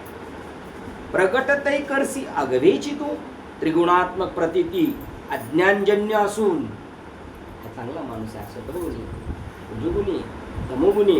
हे जे तुम्हाला दिसतंय कशामुळे दिसतंय? अज्ञानामुळे. हा सात्विक माणूस, हा रजोगुणी माणूस, हा तमोगुणी. कशामुळे दिसतंय तुम्हाला? अज्ञानामुळे. ज्ञानाने काय दिसणार? अगवेची तू. बघा असं गुढार्थ द्यायचा. त्रिगुणात्मक प्रतीती अज्ञानजन्य असून आत्मज्ञानाने अज्ञान नष्ट झाले की जीवाचे कल्पिलेले जगत वस्तू नष्ट होऊन नामरूपे परब्रह्माशी ऐक्य पावतात. नाव आणि रूप सुद्धा कशाशी? आपली बॉडीचं नाव आणि आपली बॉडी सुद्धा ब्रह्मरूप आहे. हे कधी कळेल? आघवेची तू कळेल त्यावेळेला. मग आगवे म्हणजे पंचमहाभूत वेगळी, शरीर वेगळं, हो हा ब्राह्मण वेगळा, हा क्षत्रिय वेगळा. हे कशातले बोलणे आहेत? अज्ञानातलं बोलणे. आत्मज्ञानाची तलवारीने अज्ञान घालून टाकलं तर सगळं काय दिसणार? आघवेची नष्ट होऊन नामरूपे परब्रह्माशी ऐक्य पावतात. अंगठी नाव आणि अंगठीचं रूप जे ते सोन्याशी काय होतं? एक रूप होतं. आणि जेव्हा अंगठी झाली होती तेव्हा 2 रूप झाले होते का नाही? तेव्हा सुद्धा काय होते? एक रूप होतं. पण आपल्याला त्याच्याबद्दल काय होतं? अज्ञान होतं. आता त्याचं नाव आणि रूप काढलं तर काय झालं? ते सोनं. नामरूपासह एकूण सगुण सचितानंद परब्रह्मच अनुभवाला येते. हेच माऊलीने ते दाखवले आहे. कशामध्ये दाखवलेले? ह्या टुकेला बघ, प्रगट करशी प्रगटतही करशी आघवेच तू. हे त्यांनी सांगितलेले काय? नामरूपासह, नामरूप वगळून नाही, नामरूपासह एक. नाम रूप आणि ब्रह्म किती झाले? एक. नाम रूप आणि ब्रह्म हे सगळं एक सगुण सचितानंद परब्रह्मच अनुभवाला येऊन हेच माऊलीने येथे दाखवलेले आहे. हे सगुण ब्रह्म आकारात आलेलं आहे. त्यांनी जरी नाटकं केली तरी आपण म्हणायचं खोड्या नको करू, खोड्या नको करू. आपण फक्त भजनात म्हणायचं, घरी आलं म्हणायचं लई खोडकर. हे म्हणणं वेगळं. आता काही लोकांच्या मुलाचं नाव सोम. त्यांनी बाबा काय सांगू, हा सोम इतका त्रास देतो, इतका वेड्यावानी करतो. कोण? सोहम. ते ब्रह्म एवढं वेड्यावानी करतं आणि एवढं त्रास देते असं ते म्हणतो. आता त्यांनी नाव ठेवणे घोटाळा झाला का त्यांना? परब्रह्म अनुभवले हेच माऊलीने पहा. आणि ती गुरुजी असे ती जग तर दाखवतात आपल्याला, पण ते स्वतःही स्वतः नाही राहत. ते सुद्धा काय होतात? त्या जगातलाच एक अविभाज्य घटक घडतात. ते स्वतःला वेगळे पाहत नाही. पाहणाराची दृष्टी चोरणे म्हणजे त्या दृष्टीला भ्रम उत्पन्न करणे असा दृष्टीबंदीचा किंवा नजरबंदीचा प्रकार गारुडी दाखवित असतो. गारुडी सगळ्यांना फसवतो पण तो स्वतःला फसत नाही. त्यांनी जरी आपल्याला नोटा दाखवल्या 500-500च्या तर त्याला माहिती आहे खऱ्या नाहीत, हुबेहूब. तसा तुम्ही फक्त जगालाच लपवता का? जगालाच फसवता का? तू जयाप्रतीला कशी त्या जग दाखविशी, पण तुम्ही स्वतः ते म्हणले मी सुद्धा ते सुद्धा त्याच्यात हरवून जातात. ते सुद्धा स्वतः वेगळे राहत नाहीत आणि जग वेगळे राहत नाही. पण हे श्री गुरु भगवंता तुमचे नाटक असे आश्चर्यकारक आहे की तुम्ही आपल्यालाही चोरून ठेवता. बघितलं का आपल्याकडे आलेले महात्मे कसे होते? ते दाखवत होते का मी महात्मा आहे, मी वेगळा आहे असं दाखवतात? आपल्यासारखेच आहेत असं दाखवतात. ते स्वतःलाही वेगळे समजत नाही आणि जगालाही वेगळे समजत नाही. तर ह्या सगळ्याला ते काय समजतात? एक. आणि असं एक समजणारे जगात हरिपाठात सांगितलं अद्वैत कुसरी विरळेच लोक जाणतात आणि त्या विरळ्यांची भेट. अजून त्याच्यात गुढार्थ सांगतात. गुढार्थ मध्ये गारुडी पाहणाराची नजरबंदी करून आपल्याहून भिन्न अशा वस्तूंच्या ठिकाणी लोकांना भ्रम उत्पन्न करतो व आपण सर्वांना दिसतो. पण भगवान अद्वैत स्वरूप असल्यामुळे त्यांच्या ठिकाणी अज्ञानी जनांना जे भ्रमाने जगत भासते त्याच्या योगाने तो परमात्मा दिसेनासा होतो. त्यांना जग दिसलं परमात्मा दिसत नाही. तसं नाही यांना तर नामरूपे ही परमेश्वराची शक्ती आहे. किती क्लिअर करून टाकलं. आपल्याला जो मुद्दा पाहिजे, नाम आणि रूपे ही परमेश्वराची शक्ती. आपलं नाम आणि रूप ही सुद्धा ईश्वराची शक्ती. नाही ईश्वरच आहे तो, त्याला कर्मत नव्हतं म्हणून त्याने त्याला ओळखण्यासाठी हे रूप घेऊन आलेला आहे. तो नामरूपे ही परमेश्वराची शक्ती म्हणून त्या नामरूपामुळे होणाऱ्या जगताला विद्यारण्यांनी सोपाधिक भ्रम म्हटले आहे. बघा आता विद्यारण्य स्वामींनी काय लिहिलेले? पंचदशी. त्याचे ती करते. आता त्यांचं तो उदाहरण देतात. मागे 13व्या अध्यायात सोपाधिक भ्रमे म्हणजे नाम रूपाला तुम्ही देह समजता, पंचमहाभूत म्हणता. हा सुद्धा तुमचा काय आहे? तुम्ही देहाला देह समजता. पहिलं आता जेने भ्रांतीपासून आणि आत्मस्वरूपी घातले. तर आता त्याला आत्मस्वरूपी कोणाला घातलेले? मिठाला. त्याचं दृष्टांत दिलं. जो समुद्री लवण न पडे तववरी वेगळे अल्प आवडे, मग होय सिंधूचे एवढे मिळे. तेव्हा मीठ घेतलं आणि समुद्रात टाकलं. मीठ 1/2 किलो घेतलं आणि आता समुद्रात टाकलं. आता ते समुद्रात पडलं किती किलो झाले? समुद्रच झालं ते. मग ते मीठ समुद्र होतं म्हणून समुद्र झालं का नव्हतं म्हणून झालं? मग तुम्ही मिठाचा आकार आणि मीठ हे नाव कोणाला आलं होतं? हा, तसं हे आकार आणि हे नाव कोणाला आलेलं आहे? ब्रह्माला आलेलं आहे की नाही? आणि तुम्ही जर त्याला देह म्हणताय, महाराज म्हणताय, गुरु म्हणताय, तर हा सुद्धा तुमचा काय आहे? ब्रह्मच आहे. त्याच्या योगाने तो परमात्मा दिसेना साला. नामरूपे ही परमेश्वराची शक्ती आहे म्हणून त्या नामरूपामुळे होणाऱ्या जगताला विद्यारण्यांनी सोपाधिक ब्रह्म म्हटलं आहे. 13व्या अध्यायात अध्यात्म रामायणातील अहिल्याने केलेल्या स्तुतीतील वचन हृदयत करून भगवत भक्ती भगवंती मुखाला भगवंताची माया भगवंताला लोपून ठेवून भ्रम उत्पन्न करते व भक्त वत्सल असलेल्यांना ती सर्व भगवत स्वरूप आहे असे दाखवते असे सांगितले. बघ त्याचं उदाहरण ते सांगतात. भगवान कृष्णाला यशोदा काय समजत होती? देव समजत होती की नाही? देव समजत होती की नाही? हा, देव समजत होती? मुलगा समजत होती की नाही? ती देव समजत होती का नाही? त्यांनी ते दाखवलंच नाही का मी कोण आहे. त्यांना सुद्धा ब्रह्मरूप दाखवलं नाही, तर ती मुलगा समजत होती. त्याप्रमाणे हा तिचा काय होता? सोपाधिक भ्रम. मुळात भगवंताची माया शक्ती व भगवान दोघेही सच्चिदानंद रूप म्हणून अभिन्न असल्यामुळे येथे माऊलींनी सर्व भगवंताची लीला होय असे म्हटले आहे. ते योग्यच आहे. भगवंत आणि भगवंताची माया हे दोन आहेत नाही, ती सुद्धा तोच आहे आणि तो सुद्धा तीच आहे. दोन्ही मिळून एकच आहे. पण हे श्री गुरु हे सर्व तूच असल्यामुळे कोणाच्या ठिकाणी ज्ञान व कोणाच्या ठिकाणी अज्ञान अशी तू आपणच आपली लीला करून दाखवतोस. त्या तुला माझा नमस्कार असो. एखाद्याला आपल्याला बोध झाला, त्यांना नाही बोध झाला, त्यांना बोध नाही झाला ही सुद्धा माया, आणि तुम्हाला बोध झाला हे सुद्धा. म्हणजे तुम्ही आणि बोध आणि ब्रह्म वेगळं समजतं की नाही. मला बोध झाला, मला बोध झाला. तू कोण कोण तो? मी बोध रूपच आहे, पण मी समजतो मी संपत आणते, मला बोध झाला. ही सुद्धा एक प्रकारची काय मायाच आहे की नाही.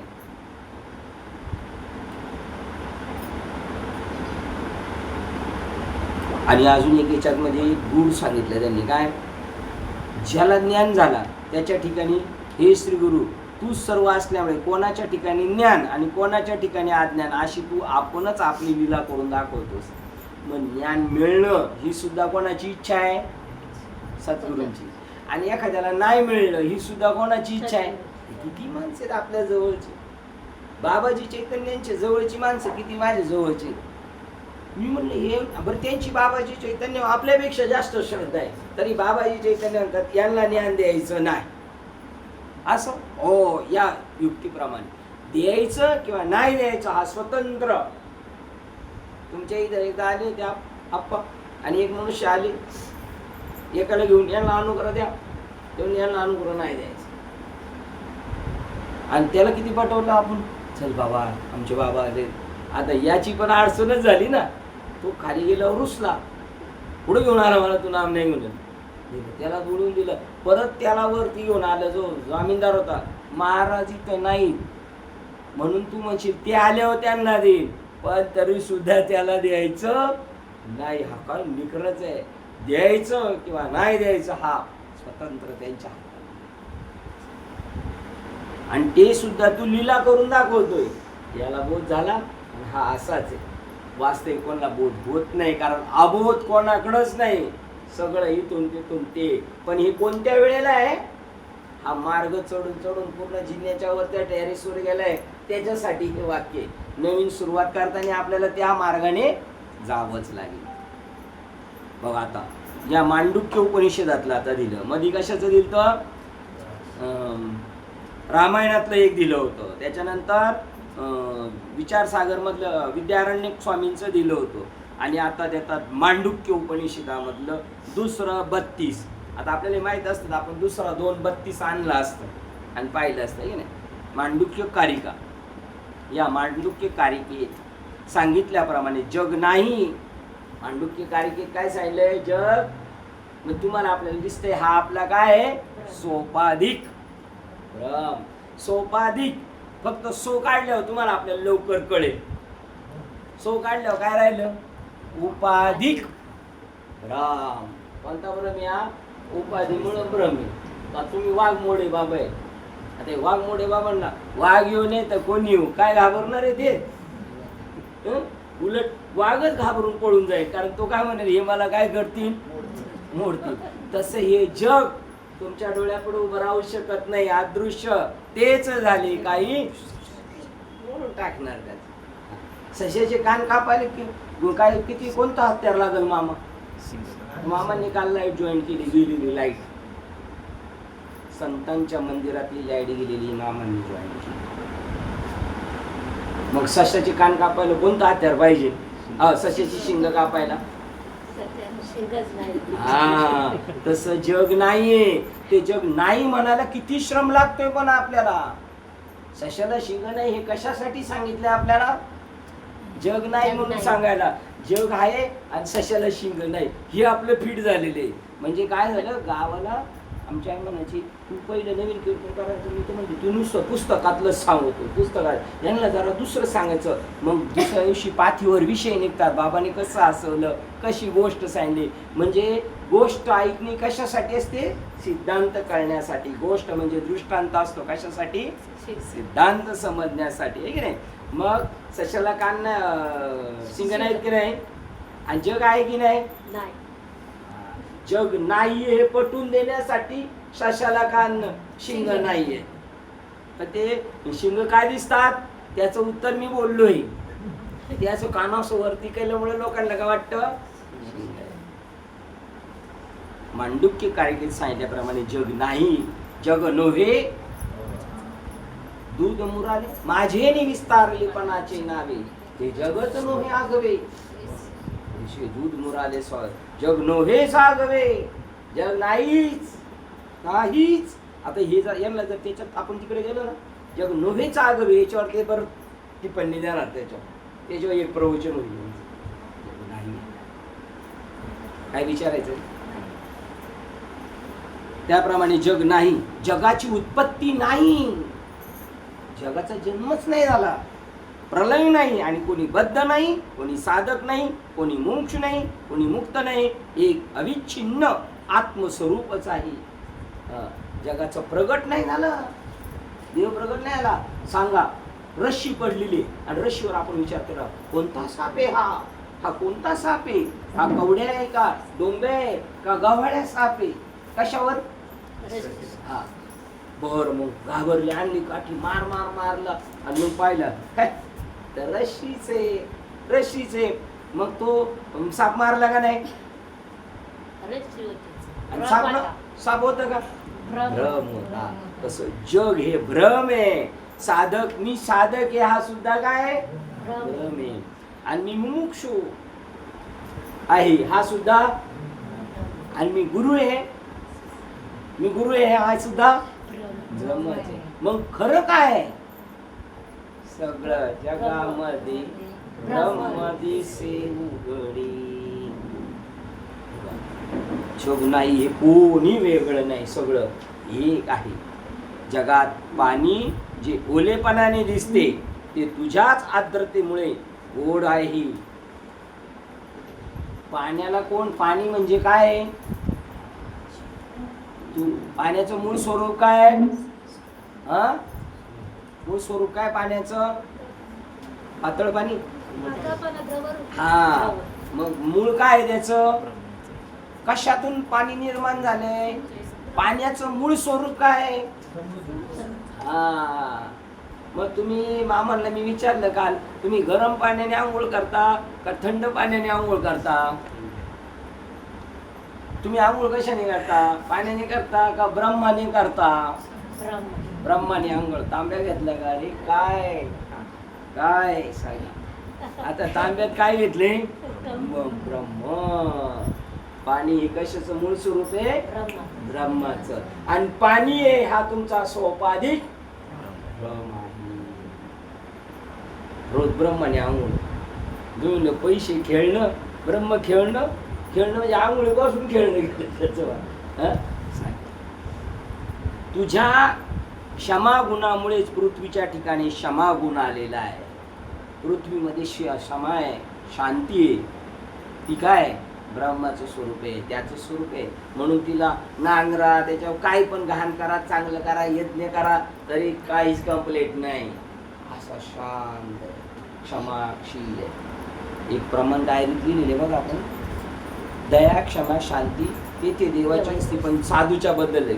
क्षमा क्षस्र दया नराच्या हाती, दुष्ट तया प्रती काय, ते ब्रह्माचं स्वरूप. क्षमा, तुमच्याकडे क्षमा करण्याचं शस्त्र असतं, ते ब्रह्माचं स्वरूप. तो म्हणजे तो खास गुण कोणाचा आहे, ब्रह्माचा, आणि तुमच्याकडे म्हणजे तुम्ही कोण आहे, हे सण उत्तर आहेत का नाही साहेब. तुझ्याशी तुलना केली असता शिंपे सारखे दिसणारे सूर्यचंद्र हे जे सर्व त्रैलोक्याला प्रकाशित करतात, त्यांना तुझे दीप्यमान तेज मिळाले म्हणूनच. आता बघा, याच्यापेक्षा ओवी अजून आपल्याला वाटत, रवी चंद्रादी इत्यादी शक्ती उदय करती त्रिजगती, ते तुझे दीप्ती तेजामुळे. काय अजून एक कुठं गेलं, शुक्ती एक शब्द आला होता सकाळी साहेब, शुक्ती.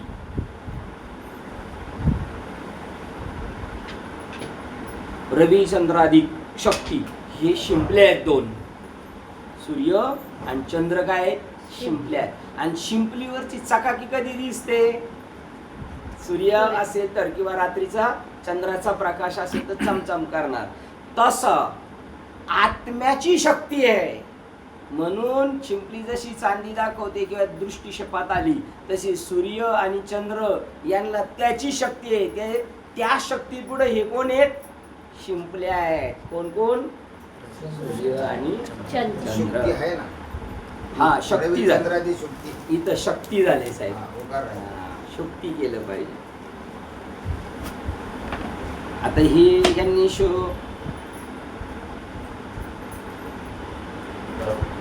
तुम्ही पण करा साहेब.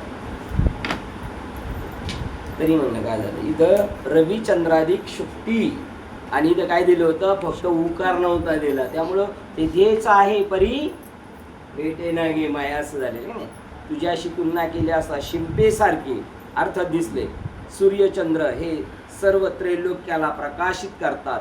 ते त्यांना तुझे देदीप्यमान तेज मिळाले म्हणून. सूर्याला शक्ती कोणाचे, म्हणून म्या चालविल्या सूर्य चाले, एवढी शक्ती. सृष्टीतील सर्व चराचर पदार्थाच्या ठिकाणी दिसून येणाऱ्या सर्व शक्तीला उद्बोधक एक परमेश्वरच आहे. ही मागे सांगितलीच आहे. ज्ञान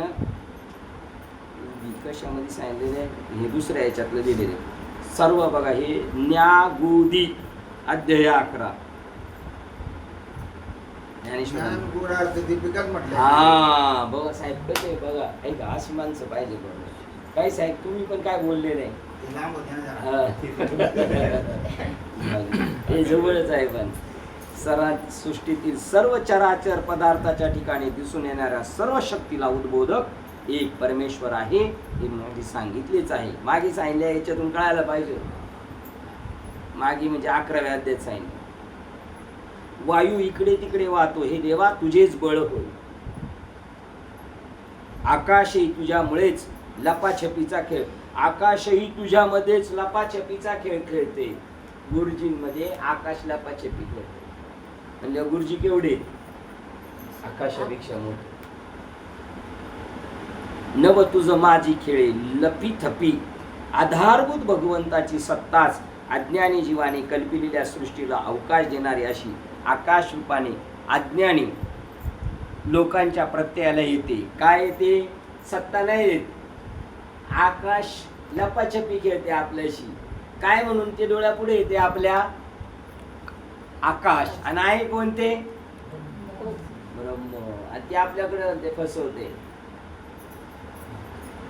ही बाटली आता लपाछपी खेळती. ही आता लपाछपी खेळती कशी काय, ग्लासच घ्या हलका फुलका. नाही प्यायला नकोय पाणी. हा ग्लास आहे, हा लपाछपी खेळतोय आपल्याशी. काय लपाछपी खेळतोय, स्टील आहे.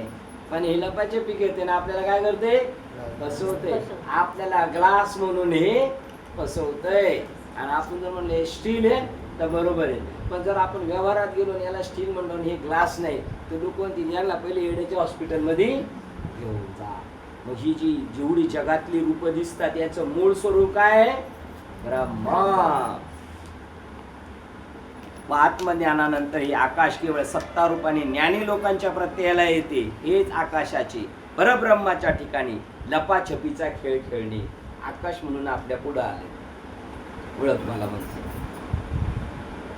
फार काय सांगावे, तुझी मायाशक्ती तुझ्यामुळेच आघात झाली आहे व ज्ञानही तुझ्या कृपेनेच डोळस होत असते. असो तुझे गुण वर्णन करणे वेदालाही कठीण आहे.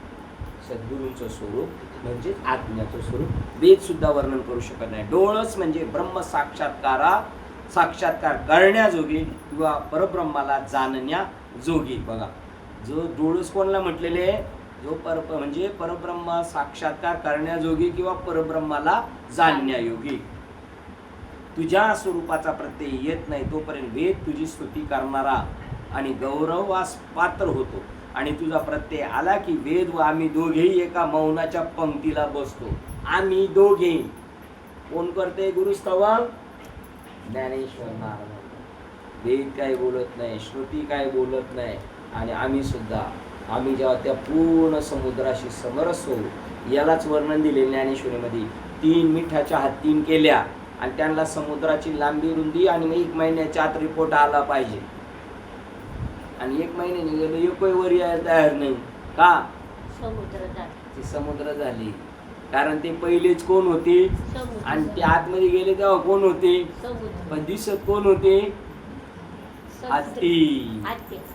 आणि ते मीठ आपल्याशी लपाछपी खेळत होतं. काय म्हणून, मी हत्ती, मी हत्ती. पण आपण म्हणणार मी ओळखलंय तुला, मी ओळखलंय तुला, आहे की नाही. म्हणून आम्ही दोघे मौनाच्या पंक्तीला बसलो. प्रलयकाली 7ही समुद्र एकत्र मिळून एकच समुद्र झाला असता तेथे त्यांच्याशी प्रलय काळाच्या मेघाला देखील बरोबर करता येत नाही. तेथे त्यांच्याशी तुलना करण्यास महानदी निवडता येईल का?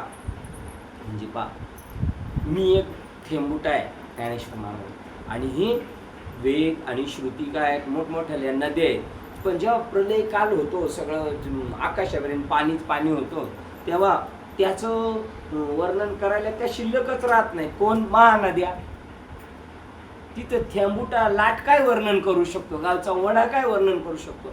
तसा मी छोटा आहे. तिथं वेद आणि श्रुती जर शांत आहे तर मी काय वर्णन करू शकतो?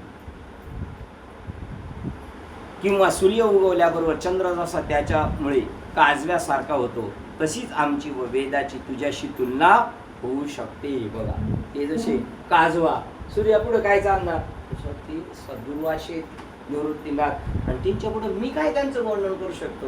अरे बाबा, तिथं वेद मौनावला, श्रुती गप्प बसल्या, तिथं आम्ही काय मी बोलू शकतो? तुझ्या स्वरूपाच्या ठिकाणी दुसऱ्या वस्तूला अवकाशच राहत नाही. त्यांच्या स्वरूपाच्या ठिकाणी गेल्यावर दुसऱ्या वस्तूला अवकाशच राहत नाही. म्हणजे दुसरा कोणीही त्यांना भेटायला गेला तर तो कोण होऊन येतो? त्यांच्या सारखाच होऊन जातो. तो दुसरी वस्तूच त्यांच्या पुढे टिकत नाही. काय होती दुसरी वस्तू? त्यांच्या सारखीच. आणि वर्णन करायला वाचा पाहिजे ना. परा, पश्यंती, मध्यमा, वैखरी, चारही वाणी लय पावतात. बघा, आता याच्यामध्ये इथे चारही दिल्या म्हणून वर्णन करण्यास वाचाच शिल्लक राहत नाही.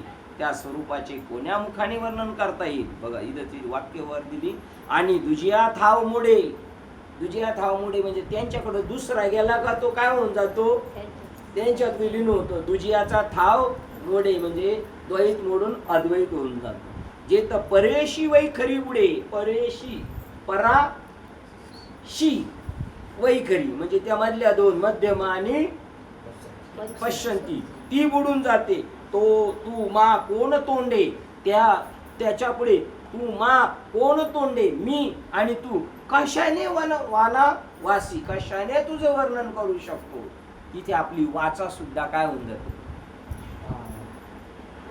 बोलू शकत नाही. परब्रह्माचा गुणार्थ दिलाय. परब्रह्माच्या स्वरूपाचा साक्षात्कार ब्रह्माहून अलग राहून होत नसून त्याच्याशी ऐक्य पाहून होत असतो. म्हणूनच वाणीला मौन पडते. का बोलू शकत नाही? त्याची परावाणी खुंटीत झाली. म्हणजे काय झालं? तो काय झाला? त्याच्याशी एकरूप झाला. आता त्याच्याशी एकरूप झाल्यावर कोण कोणाचं वर्णन करू शकतो? स्वतःचं वर्णन करू शकतो का? कारण तू स्वतः सुद्धा लपवून घेतो, स्वतःचं सुद्धा अस्तित्व संपून टाकतो. म्हणजे त्यावेळेला तू गुरु म्हणून सुद्धा शिल्लक राहत नाही. याकरता स्तुती करणे सोडून देऊन निवांतपणे तुझ्या चरणावर मस्तक ठेवावे हेच मला उत्तम वाटते. हे सद्गुरुराया, तरी जसा तू असशील तसाच तुला माझा नमस्कार. तू जसा असशील तसा म्हणजे आता मला कळालं, आकाश तुझ्यातलं पंडाव खेळतं, तू अजून कसा आहे? चार वाणींनी बोलता येण्याजोगा नाही. तुझ्याकडे गेलं का कोण शिल्लक राहत नाही. अजून काय? पृथ्वीला जी शांती क्षमा आहे ती तुझ्यामुळे आहे की नाही. पाण्यामध्ये जो पातळपणा आहे तो कोणामुळे? तुझ्यामुळे. त्यामुळे तू जसा असशील तसा, म्हणजे त्यांना कळालं नाही असा आहेस तू, आणि तू जसा आहेस तसा तुला माझा नमस्कार आहे. आणि हा माझा ग्रंथ करण्यात उद्योग सफल करण्यात तू भांडवल पुरवणारा सावकार हो.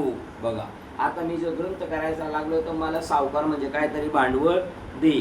माझ्याकरता आपले कृपारूप भांडवल मोकळे कर व माझी बुद्धिरूपी पिशवी त्याने भरून दे व ज्ञान प्रगट करणाऱ्या अशा पदाची मला थोर पूर्ण जोड प्राप्त करून दे.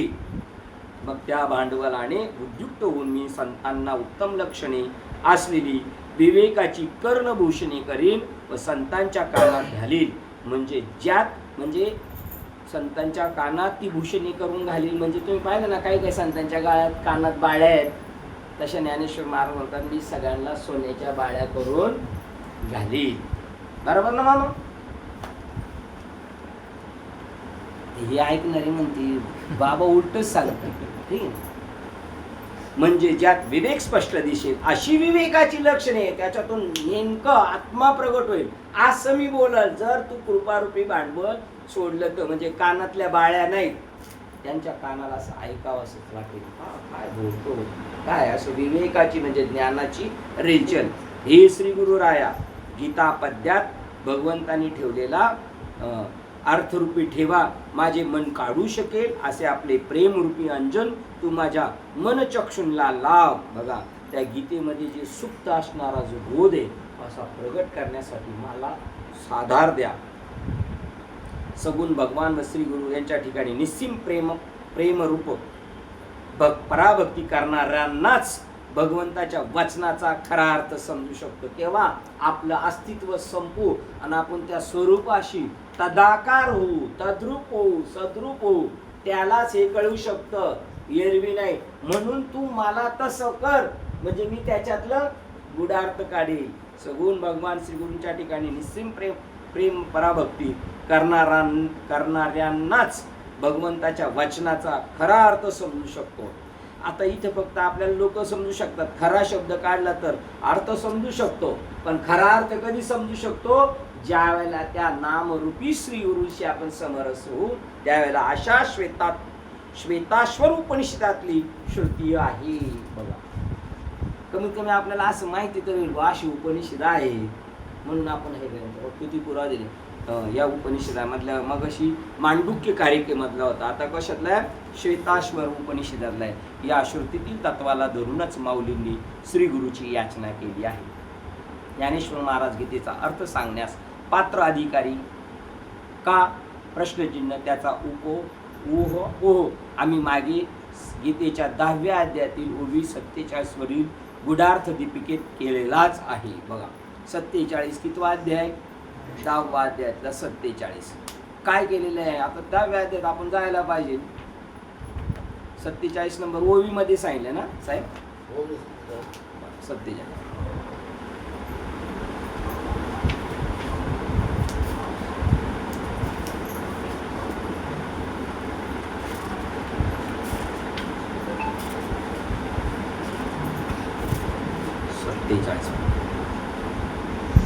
तैसे दशियेचे लावण्य हिरोनी रसा आणिले तारुण्य मग रचिले अगण्य गीतात. चित्तात स्फुरलेल्या भावार्थाचे स्पष्टीकरण करताना किंवा तो व्यक्त करताना त्याला रसभरीत भाषेचा पाऊस लागेल व त्यामुळे आजच्या जगात भाषेत आम्हाला प्रतिष्ठा प्राप्त झाली आहे असे चातुर्य म्हणेल. तसे मराठी भाषेचे सर्व सौंदर्य एकत्र करून रसाला तारुण्य आणले. मग त्या योगाने अमर्याद अशा गीता तत्वाची मराठी भाषेत रचना केली. आता त्याच्या खाली त्यांनी अर्थ दिलेला आहे. बघ केवढा मोठा अर्थ दिलेला आहे त्यांनी, वाचा. कोणत्याही ग्रंथकर्त्याचा त्याच्या अमुक ग्रंथातील अभिप्राय किंवा विषय काय आहे हे कोण बरोबर सांगू शकतो की त्यावर ग्रंथावर ज्या पुष्कळांनी टीका केल्या असतीलच त्यापैकी मूळ ग्रंथाचा अभिप्राय तंतोतंत कोणी जाणला? या प्रश्नाचा विचार केल्यास असे निसंशय म्हणता येते की ज्या टीकाकाराचा ग्रंथकर्त्याशी अत्यंत स्नेह संबंध असेल तोच यथार्थ सांगू शकतो. अनेक लोकांनी केला असेल ते म्हणले, पण कोण परफेक्ट सांगू शकतो?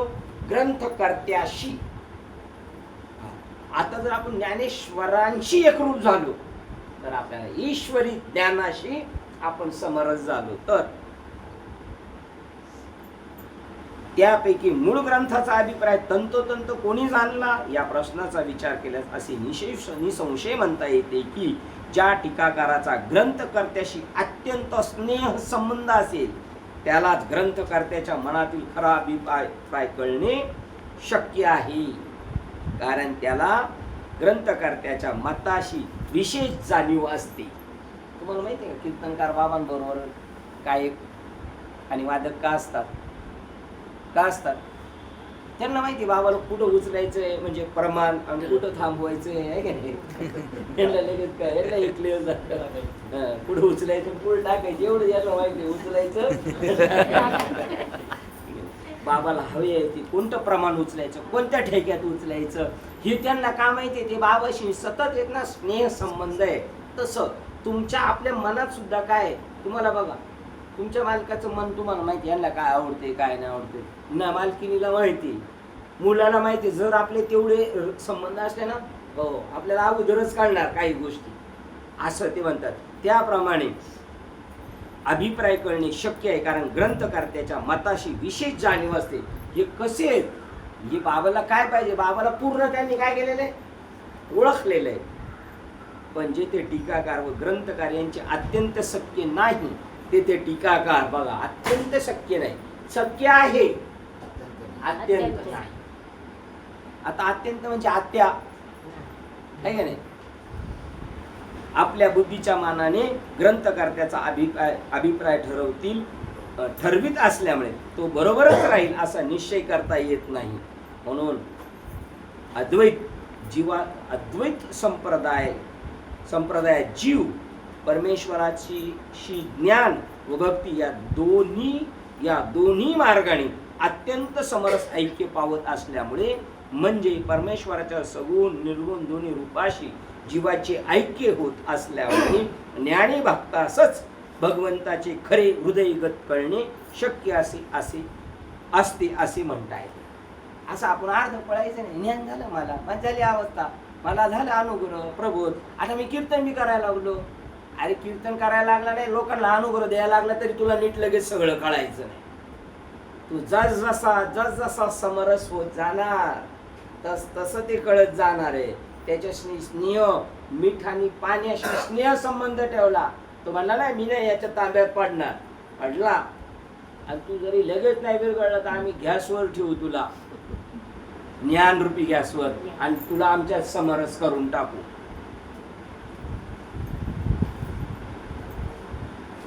सगुण भगवान व श्री गुरु यांच्या ठिकाणी निस्सीम प्रेम रूपी भक्ती करणाऱ्यांनाच भगवंताच्या वचनाचा खरा अर्थ समजू शकतो असे प्रत्यक्ष. अरे परत आलो का जागे नाही, श्वेताश्वर श्रुतीने म्हटले आहे बघा. मी मागे आपण वाचलो ना, याच इथं परत दिलं जोडून.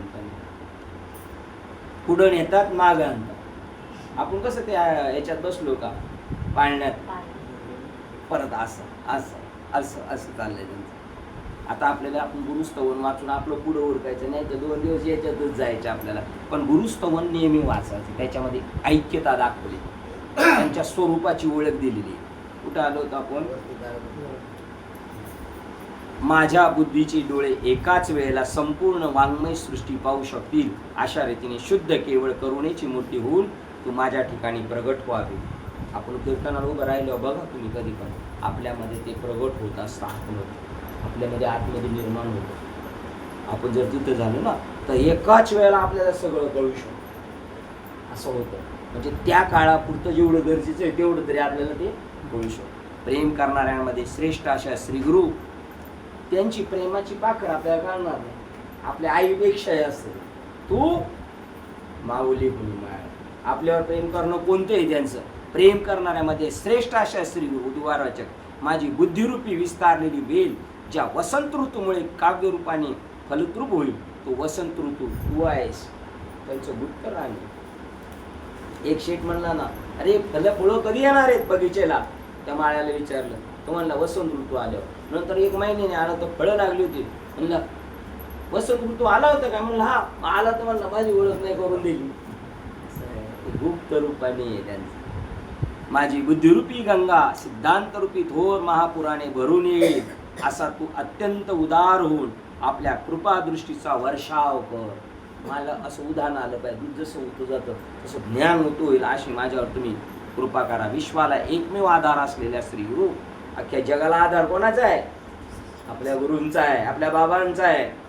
आणि आपले बाबा केवढे, उघडे परब्रह्म सद्गुरूची मूर्ती. तुझ्या कृपा प्रसाद रूपी चंद्र, तुझा कृपा प्रसाद रूपी चंद्र मला स्फूर्तीची पौर्णिमा करो, म्हणजे पूर्ण स्फूर्ती देव. वा मजकडे कृपादृष्टीने पाहिल्यास ज्ञान समुद्रावर उठणाऱ्या स्फूर्तीला रसवृत्तीचे म्हणजे साहित्य अलंकाराचे वर्ते सोडू लागेल. तुझी स्तुती करण्याच्या निमित्ताने अत्यंत नम्रतेने नाममात्र द्वैत स्वीकारलेले पाहून श्री गुरु निवृत्तीनाथ महाराज संतुष्ट होऊन म्हणाले. काय म्हणाले, तू जास्त बोलू नको, आता ग्रंथ सांग. आणि त्यांनी काय पाहिलं म्हणताना ज्ञानेश्वर महाराजांना स्तुती करण्याच्या निमित्ताने अत्यंत नम्रतेने नाममात्र द्वैत स्वीकारलेले पाहून गुरुजींना काळ नव्हते. हे जरी माझं वर्णन करतात ना तर हे द्वैतात राहून नाही, अद्वैतातून फक्त नाममात्र द्वैत स्वीकारलेले असे पाहून निवृत्तीनाथ महाराज संतुष्ट होऊन म्हणाले, हे व्यर्थ बोलणे आता पुढे कर. भगवंताने अर्जुनाला सांगितलेला अर्थ आम्हाला सुंदर ग्रंथ रूपाने विदित करून दाखव. आमच्या ऐकण्याच्या इच्छेचा भंग होऊ देऊ नकोस. श्री गुरुच्या मुखातून अशी अक्षरे निघाल्याबरोबर ज्ञानेश्वर महाराज म्हणतात, होजी महाराज ग्रंथ सांगा असे आपण आपल्या मुखाने मला म्हणावे याचीच मी वाट पाहत होतो. पण हे मी केले किंवा हे माझ्यामुळे झाले असे मात्र माझ्या मनात येऊ देऊ नको, येऊ देऊ नका. बघा 28 काय, परी हे म्या केले की हे माझेने झाले ऐसे नाही ठेविले वासने माझी. बघा आता ही ओळखीने महत्वाची निवडक ओळीमध्ये, मी जरी ग्रंथ केला तरी मी केला आणि माझ्यामुळे झाला असं नको. हरळी आधीच अमर, त्यात अमृताचा पूर आला तशी झाली आहे. हरळी अमर, मी सुद्धा तसाच आहे. आणि त्यात अजून काय झाला, तुमच्या अमृताचा शिडकाव झाला. आता आपण केलेल्या अज्ञान रूपी प्रसादाने गीतेतील मूळ पदाचे साहित्य अलंकाराने युक्त असे मी प्रतिपादन करील. अज्ञान रूप का ज्ञानरूप साहेब? ज्ञानरूप पाहिजे. आज जबरदस्ती घुसलाय तिथे. आता आपण केलेल्या अज्ञान रूप साखरे बाबाच्या याच्यात काय 30 नंबर आरळी आता आपण केलेल्या अज्ञान रूप प्रसादाने नाही ज्ञानरूप प्रसादाने गीतेतील मूळ पदाची अज्ञान रूप नाही आज्ञारूप आहे काय तिथं. हा बरोबर आज्ञारूप आहे. हा आज्ञारूप आहे. हा आज्ञारूप प्रसादाने शब्द बरोबर आहे. मी समजलो होता आज्ञारूप प्रसादाने गीतेतील मूळ पदाचे साहित्य अलंकाराने युक्त असे प्रतिपादन करील. ज्या रीतीने जीवाच्या अंतःकरणातील संशयाची नौका बुडून जाईल. बघा, ज्या रीतीने जीवाच्या अंतःकरणातील संशयाची नौका बुडून जाईल, आणखी श्रवण इंद्रियाच्या ठिकाणी ऐकण्याची अत्यंत इच्छा वाढेल, तसे खरोखर मधुर बोलच माझ्या मुखातून निघावे अशी गुरुकृपेच्या घरी माले म्हणजे खंडोबाचा नांगर गळ्यात घालून मागितलेली भिक्षा मी मागतो. असे काय 32 मध्ये, तैसी बोली साचरी अवतरो माझ्या माधुरी आले मागुनी घरी गुरुकृपेच्या तरी मागील. 13व्या अध्यायात भगवान श्रीकृष्णाने अर्जुनाशी असे बोलणे झाले की क्षेत्र व क्षेत्र यांच्या संयोगाने हे सर्व जगत उत्पन्न होते आणि गुणाच्या संघामुळे आत्मा संसारी आणि अनुरूप वाचतो. अशा रीतीने प्रकृतीत सापडलेले हेच त्या सुखदुःखाचे कारण आहे. अथवा गुणांचा संबंध सोडून पाहता आत्मा हा मूळचा गुणातीतच आहे व राहतो. गुणार्थ अथवा गुणातीत केवळ हा जीवाने गुण व गुणाच्या संघाची कल्पना केली असल्यामुळे तो मुळात गुणरहित शुद्धच आहे असे अर्थात सिद्ध होते. बघा, वास्तविक आपण जरी त्याच्यात आहे तरी त्याचा आपला काही संबंध, आपण मूळचे शुद्ध आहोत, तरी असंग अशा आत्मस्वरूपाचा त्रिगुणाचा संग कसा झाला, क्षेत्र व क्षेत्र यांचा संबंध तो कोणता आणि त्याला सुखदुःखाचे भोग कसे होतात, गुण कोणते आहेत व किती आहेत, ते जीवाला कोणत्या रीतीने बांधतात किंवा आत्म्याला गुणातीत केव्हा म्हटले जाते, त्याप्रमाणे या सर्व संशयाचा उलगाडा करणे हाच या 14व्या अध्यायाचा विषय आहे. तरी सर्व ब्रह्मांडाचा ईश्वर जो वैकुंठ म्हणजे परमात्मा, त्याचा या प्रश्नाविषयी अभिप्राय पुढील प्रमाणे आहे, तो आता सांगतो, श्रवण करा. तरी तो वैकुंठीचा, आणि ते इथं वैकुंठ म्हणजे परमात्मा सांगितलं. बघा इथं प्रश्न आहे याच्यामध्ये साहेब, वाक्य काय, तरी तो आता ऐसे प्रस्तुत पर्येसा अभिप्राय विश्वेशा वैकुंठीचा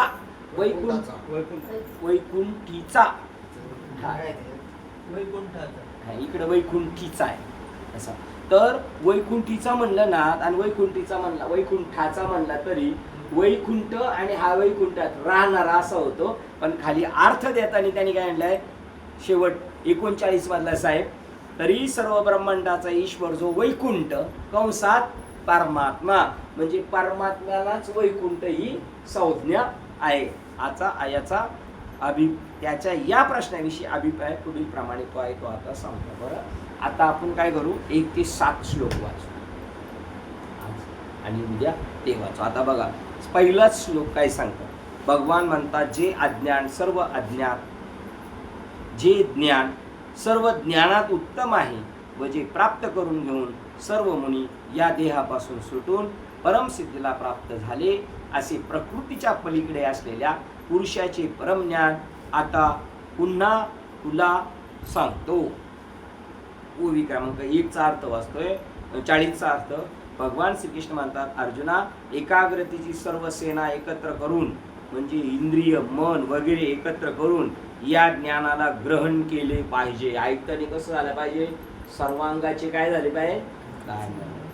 मागे आम्ही तुला नाना उपपत्तीने जे ज्ञान सांगितले आहे, पण अजूनही तुझ्या अंतःकरणात त्याचा अनुभव आलेला दिसत नाही. कितव्या अध्यायापर्यंत, 14व्या अध्यायापर्यंत अजून त्याला तुला पाहिजे तसं ज्ञान झालेलं दिसत नाही.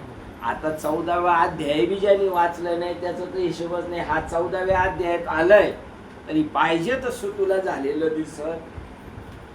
म्हणून अर्जुनाच्या ज्ञानाला श्रुतीने पर म्हणजे श्रेष्ठ असे वारंवार म्हटले आहे. ते ज्ञान तुला पुन्हा सांगतो. परत डबल चाललेले. खरोखर ज्ञान हे आपले आत्मस्वरूप होय. ज्ञान हेच काय आहे, आपण आहोत. आत्मस्वरूप म्हणजे ज्ञानच कोण आहोत, आपण प्रत्यक्ष आहोत. म्हणजे श्रेष्ठ असे वारंवार म्हटले आहे. ज्ञान तुला सांगतो, खरोखर ज्ञान हे आपले आत्मस्वरूप होय. ते विसरून जीवाने आपल्या अंतःकरणात संसार स्वर्गाधिकाचे ज्ञानच आवडीने धरून ठेवल्यामुळे आपल्या आत्मस्वरूपाच्या ज्ञानाला पर असे म्हणण्यात आले आहे. आपलं आत्माच आपलं ज्ञान आहे. आपणच पूर्ण ज्ञान स्वरूप आहोत. पण आपल्याला या ज्ञानापेक्षा दुसऱ्या गोष्टी भव स्वर्गाधिक, स्वर्ग आणि या जगातलं आवडतं. त्याच्यामुळं काय झालं, आपलं ज्ञान आपण हरून घेतलं, त्याच्या मागं पळत सुटलेलो आहोत. या कारणामुळे अर्जुना, या कारणामुळे आत्मस्वरूपाचे ज्ञान सर्वापेक्षा उत्तम आहे असे मी म्हणतो. कारण आत्म्याचे ज्ञान हे अग्निरूप असून तत्व्यतिरिक्त सर्व संसार यांची ज्ञाने वाळलेल्या गवताप्रमाणे आहे. बघा, हे आत्मज्ञान आहे ना, काही दृश्य समोर आलं तर त्याला काय करतं, जाळून समजतं. आणि बाकीची ज्ञान आहेत ना, जरी असली तर ती गवताच्या काडीप्रमाणे, त्यांना सुद्धा हे भस्म करून टाकणार. बघा, आत्म्याचे ज्ञान हे अग्निरूप आहे. म्हणून तू का म्हणे, आम्ही गुढार्थ याच्यातला सांगतात. ज्याप्रमाणे वाळलेले सर्व गवत अग्नीने भस्म होते व मग ते गवत दिसत नाही, तर काय दिसतं, त्याचं काय होतं, तसं आत्मज्ञान झालं का जगातले सगळे गवत निघून जातील. आणि गवतांना सुद्धा काय म्हणणार, वृक्षवल्ली. अज्ञान काळी भवस्वर्गाधिक वस्तुरूप आहे असे वाटत असल्यामुळे त्यांचे ज्ञान होत असते. अज्ञानात गवत दिसतं, अज्ञानात झाडं झुडपं दिसतात, अज्ञानात कुत्री वांजरे दिसतात, परंतु ते मूळ कोण आहेत, प्रत्यक्ष परमात्माच आहे. ज्या वाढलेले बघा त्याप्रमाणे अज्ञान काळी भव स्वर्गाधिक वस्तुरूप आहेत असे वाटतात. मग अग्नी लागला का गवत जळून, ज्ञान लागल्यानंतर जगत संपतं आणि मूळ स्वरूप दिसतं. पण आत्मज्ञान झाल्यावर ते अज्ञान जन्य आहे. पण आत्मज्ञान झाल्यावर ते अज्ञान ब्रह्मजन्य आहे. म्हणजे जरी गवत दिसलं तरी तुम्हाला आपल्याला काय वाटणार, ते ब्रह्म आहे. आणि गवत दिसलं तर भ्रम, आणि गवत नाही दिसलं तर काय दिसेल, ब्रह्म. वस्तुतः त्याचे अस्तित्वच नाही असे समजून येते. अज्ञानाला अस्तित्व असणं असे समजून येत असल्यामुळे ज्ञानानंतर पूर्वीप्रमाणे त्याची वस्तुरूपाने ज्ञान होत नाही. पहिलं काय दिसत होतं ते आता दिसत, कारण आता काय झाले, ज्ञान. आणि आपल्याला पहिलं जसं दिसत होतं तसंच दिसतंय. म्हणजे आपल्याला काय झालंय, आता काय झालंय, आपल्याला अज्ञान. जसे तसं दिसते, तसे तसं दिसत म्हणजे डोळे का तर त्याला दिसायचे बंद पडतात का? ज्ञानानंतर पूर्वीप्रमाणे वस्तुरूपाने ज्ञान होत नाही. मग तुका नामदेव महाराजांना ज्ञान झालं आणि कुत्रा रूपाने दिसला नाही, गाढव रूपाने नाथ महाराजांना दिसलं नाही, आणि भूत तुकाराम महाराजांना भूताप्रमाणे दिसलं. आणि आता आपण जर गावाला गेलो तर आपल्याला वाघाप्रमाणे दिसणार नाही, दिसणार नाही दिसणार. काय सांगितलं याच्यातच सांगितलं, वाघ अंगावर उडी मारू नाही तर स्वर्गात त्या अप्सरा येऊ, काही नाही त्याच्यावर परिणाम, दोन्ही उलट वाघ आनंद जरी पळायचा प्रयत्न केला तर किती पळून पळणार आहे आपण. त्यापेक्षा त्याला जर म्हणलं आपण जय हरी तर तो करील का नाही आपल्या जय हरी. त्याच्या जय हरीत सुद्धा आपण डारकाळीत बोलतो आपण, तुमची जय हरी मत होते. आणि जर तो आला आपल्याला भेटायला तर आपण काय म्हणणार, आज नाश्त्याला जर मीच पाहिजे असेल तुम्हाला तर आपण म्हणतो बाबा नाश्त्याला काय पाहिजे आज, बाबांना विचारतो का नाही आपण नाश्ता काय करणार, त्याला म्हणायचं आज नाश्त्याला मी आहे का, असं म्हणलं तो चाटून निघून जाईल. नाही आपल्याला काय करणार. आणि केलं तर समजायचं बाबा न्यायला आले आपल्याला, असं समजायचं. बाबांबरोबर जायला काय आपल्याला भीती आहे नाही. हे माऊलींचे बन्नी हे तृणय येर ज्ञाने या चरणाने सुचवलेले आहे. अर्थ ज्या ज्ञानाच्या योगाने संसार स्वर्ग हेच जाणले जातात व त्यांच्या प्राप्तीचे साधन म्हणून यज्ञ यागादी कर्माची चांगली म्हणून प्रशंसा केली जाते. ज्या ज्ञानाच्या योगाने भेद किंवा द्वैतच सत्य म्हणून स्पष्ट ओळखले जाते अशी ज्ञाने. इकडं अद्वैत राहतं तिकडे काय राहतं, त्या ज्ञानामध्ये ज्याप्रमाणे संकल्पांत समयी आकाश संपूर्ण वायूच्या लाटांनी गिळून टाकले त्याप्रमाणे या आत्मविषयक ज्ञानाने संपूर्ण इतर ज्ञाने स्वप्नवत मिथ्या ठरतात. हे दिसलेले जगत पक्क डोक्यात आणि स्वप्नात आणून दिलं, हे सगळं स्वप्नवत दिसून जातं. सगळं पाहिलं होतं पण ते खरं स्वप्नात पाहिलेलं आपण खरं आहे का नाही, तसं हे आता स्वप्नात पाहतोय असं वाटू लागतं. किंवा हजारो किरणांनी युक्त अशा सूर्याचा उदय झाल्याबरोबर किरणाचे चंद्राधिकांचे तेज लोपले जाते. किंवा प्रलयात एकार्णवाची स्थिती झाली असता सर्व नदी नदाचा अलगपणा नाहीसा होतो. त्याप्रमाणे आत्मज्ञान दृष्टी प्रगट झाली असता संपूर्ण ज्ञाने लयाला जातात.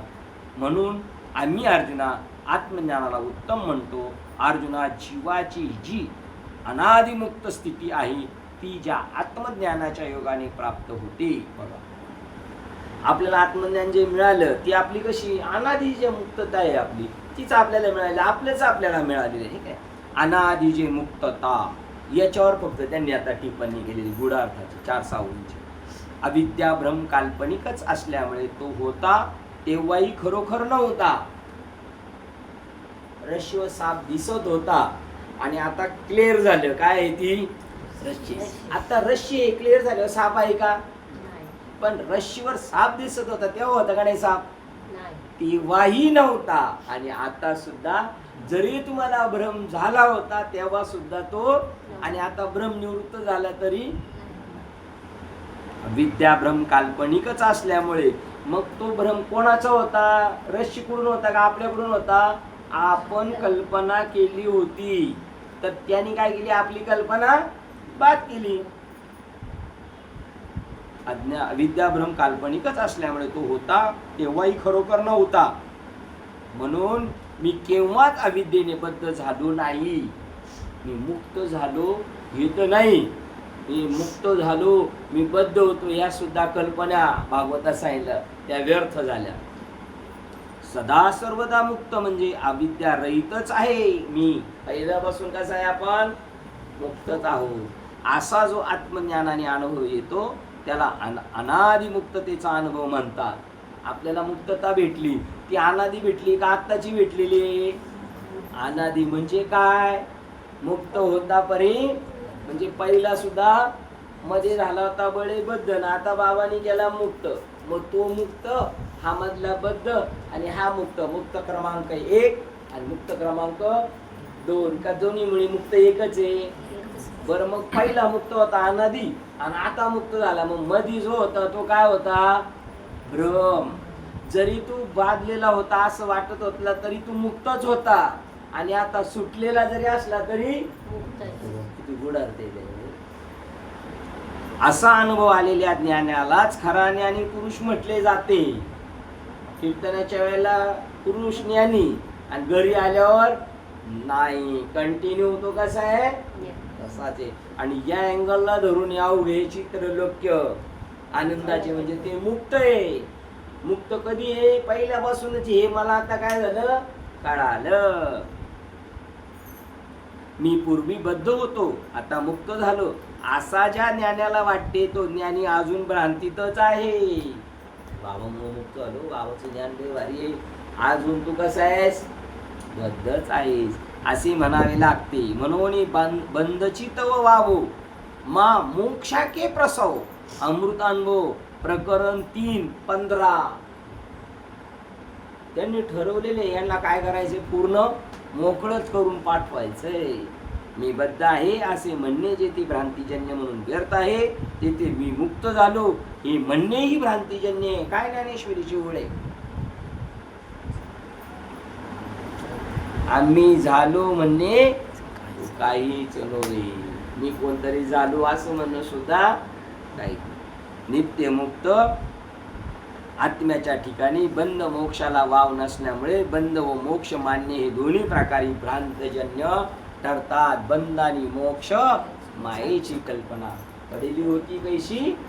भ्रांत जीवा, मी कसं काय भ्रमिष्ट झालो होतो असे माऊलींनी अमृत अनुभवात म्हटले आहे. ज्या ज्ञानाचा अनुभव आला असता विचारशक्ती प्राप्त होऊन विचारवंत झालेले सर्व वीर संसाराला डोके वर काढू देत नाही. म्हणजे विचार संपले, अंतःकरण बोधाले, संकल्प संपले. ज्यावेळेला आत्मज्ञान होतो त्याला सगळे विचार संपतात आणि एकच विचार राहतो. म्हणजे ज्या विचाराने संसाराचे अस्तित्व आहे असे कधीच वाटत नाही. एकदा आत्मविचार दृढ झाला का संसार तया गावा साता कोणीकडे गेला, होऊन ठाका उगा मोक्षमय. संसार कुणीकडे गेला? कुणीकडे गेला संसार? खरंच कुणीकडे गेला बरं?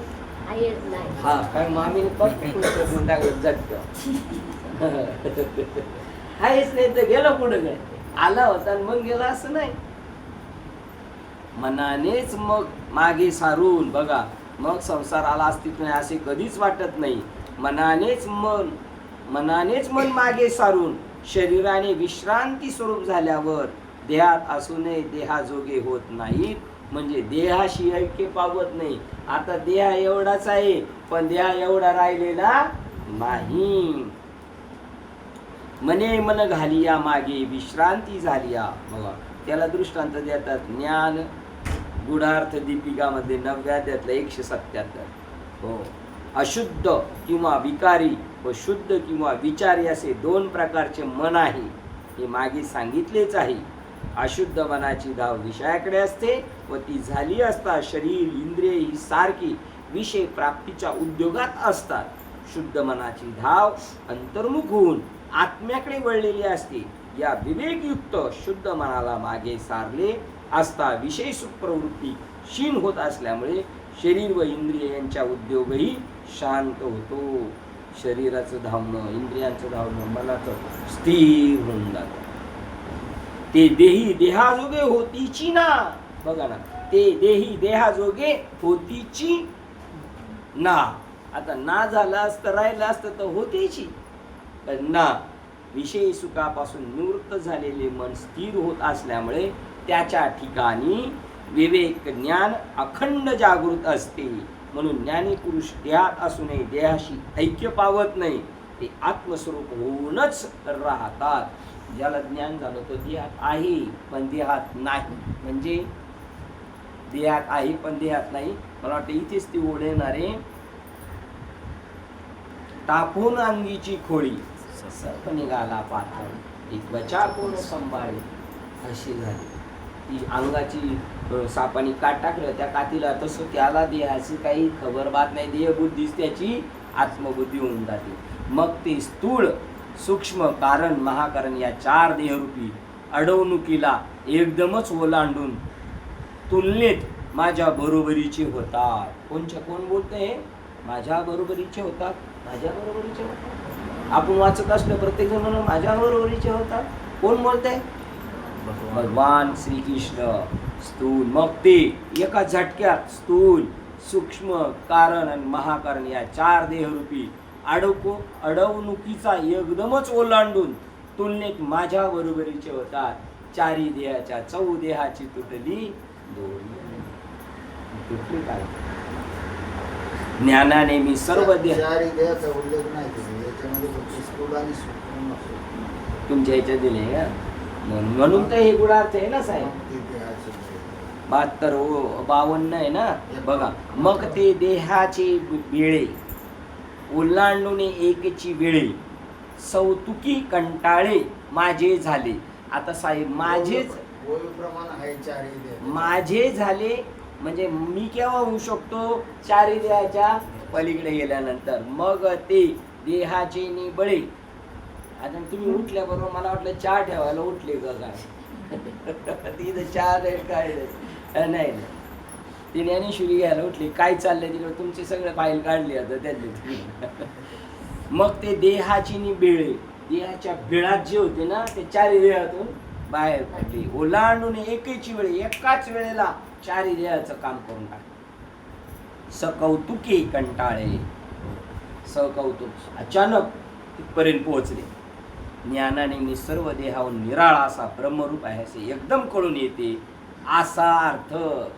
ज्ञानाने मी सर्व देहाहून, आता सर्व देहाहून म्हणजे ह्या सगळ्या देहाहून नाही, आपल्या स्वतःच्या सगळ्या देहाहून वेगळा आहे. 2 नंबर प्रश्न. या ज्ञानाचा आश्रय करून जे माझ्या स्वरूपभूत धर्माला प्राप्त झाले ते सृष्टिकाली उत्पन्न होत नाही व प्रलयकाली प्रलयातीत दुःखाने व्यथित होत नाही. ते नंतर तर जन्माला येत नाही, पण आताच मरत नाही. हा म्हणजे काय? मरत नाहीत ना, देहाची त्यांना जाणीवच नाही आणि त्यांच्या डोक्यात जन्माला येत नाही, काही मरत नाही अशी त्यांची भूमिका होऊन जाते. म्हणून मरतच नाही तर जन्माचे श्रम वरचीलाही गेले.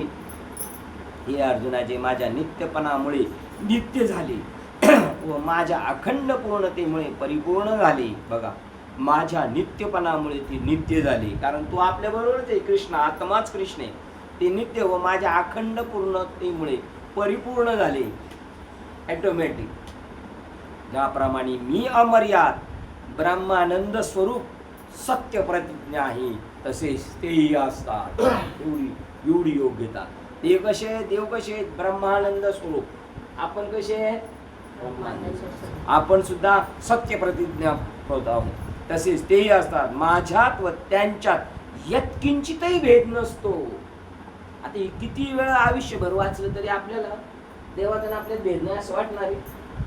भेद आहे ते वाटणार आहे. उलट बाबाची शेजारी बसायचं नसतं, बाबाची शेजारी नाही, बाबाचा वारच नाही लागून द्यायचा. त्यांच्या बरोबर राहता एवढा सुद्धा भेद शिल्लक राहतो. ज्याप्रमाणे घट फुटला असता त्यातील महाआकाश महदाकाश होऊन जाते, त्याप्रमाणे मी जसा जेवढाही आहे तेही तेवढे होतात. माठ फुटला काय, माठातली पोकळी आणि बाहेरची पोकळी कशी आहे? 1 रुपये. फक्त भेद दिसत होता खापरामुळं. मग ती माठात असताना सुद्धा आकाशा एवढीच आहे आणि माठात नसताना सुद्धा व्यापकच आहे. तसेच आपण जीव हा मुळात परब्रह्म स्वरूपच असल्यामुळे परब्रह्माचे नित्य शुद्ध सचितानंदाधिक धर्म त्याच्या ठिकाणी कायमच असतात. बघा, कायमच असतात, हे लय महत्वाचे. म्हणजे अनुग्रह घेतला माळ घातल्यावर आले असे नाही, पहिलंच आपलं स्वरूप होतं. पण ते धर्म विसरून जीवाने त्याहून विपरीत धर्म आपल्या ठिकाणी घेतले आहे. म्हणून जीवाला आत्मज्ञान म्हणजे माझ्या ठिकाणी आत्मधर्मच आहेत हीच फक्त जाणीव करून घ्यावी लागते. बस, त्याने जे विपरीत घेतलं होतं ना तेवढंच फक्त बाबाकडे जाऊन ती काढायचं. मी तर तसाचे पहिलाच होतो बाबा. ज्याप्रमाणे गोडी व साखर यांचे अत्यंत तादात्म्य असते, हा असे आपलं देवाचं. गोडी आणि साखर याचे अत्यंत तादात्म्य आहे. म्हणजे गोडी वेगळी आहे आणि कशी आहे, साखर वेगळी आहे. नाही, गोडी आणि साखर दोन्ही मिळून काय आहे. पण समजा थोडा वेळा घडीभर बाजूला करायची म्हणजे साखर आणि गोडी बाजूला करता येईल का. असं एक जीव काय उदाहरण दिलं त्यांनी, गोडी आणि साखर गोबीमध्ये दिली का, गोबीमध्ये नाही दिली. गोबीमध्ये आकाश दिलेलं, याच्यात नाही दिलं. म्हणजे हरे याच्यामध्ये अमृत अनुभव ज्याप्रमाणे गोडी साखर यांची अत्यंत तादात्म्य असते. म्हणजे गोडी आणि साखर वेगळी असते का कधी नाही, दोन्ही एक. तसं त्याप्रमाणे सच्चिदानंद धर्म व परब्रह्म याची अत्यंत तादात्म्य असते. आपलं आणि परब्रह्माशी अत्यंत तादात्म्य. म्हणून परब्रह्माच्या सच्चिदानंदाधिक धर्माची प्राप्ती म्हणजेच परब्रह्माचीच प्राप्ती व सच्चिदानंद धर्माची विस्मृती म्हणजे परब्रह्माची विस्मृती असे सिद्ध. आपल्या मूळच्या स्वरूपाला विसरलं का आपण विसर आणि त्याची आठवण झाली का परब्रह्म स्वरूपाला प्राप्त झालो. बघ कसं सांगितलं आपण, सच्चिदानंद आहे. बाबांनी सांगितलं का नाही, तू एक तत्व सच्चिदानंद रूप आहे. हे ज्या दिवशी आपल्यामध्ये फिट झालं त्याच दिवशी आपल्याला अखंड प्राप्ती आपली पहिली होती तीच मिळाली. माझ्या स्नावर जमीन होती ती मला मिळालेली नाही, ती पहिलीच तुझी होती. फक्त तुला माहित नव्हती, तलाट्याने सांगितली. ती जशी तलाट्याने जमीन सांगितली तशी ही बी ह्या तलाट्याने जमीन सांगितली आपलीच आहे का त्यांनी दिली आपल्याला. त्यांच्यात भांडणं चालली, ते त्यांची कशाला आपल्याला देते. किंवा एका मूळ दिव्यापासून लावलेल्या दीपज्योती त्या मूळ दिव्याशी एकत्र केल्या असता ज्याप्रमाणे ते सर्वांची एकच ज्योती होती. एक दिवा आणि मध्ये 100 ठेवलेली, त्यांचे पेटून बोलले. मग बाहेरच्याला बोलवलं, कोणतं पहिलं आहे सांग. पेटावणार असं त्याला माहित असेल बरं का. पण जे पेटून ठेवलं बाहेरच्याला विचारलं कोणी सांग, नाही सांगता. अर्जुना, त्याप्रमाणे ज्ञानाने जी माझ्या स्वरूपाला प्राप्त झाले त्यांची द्वैताची पाळी संपते. म्हणजे ते माझ्याहून अधिक निराळे होत नाही.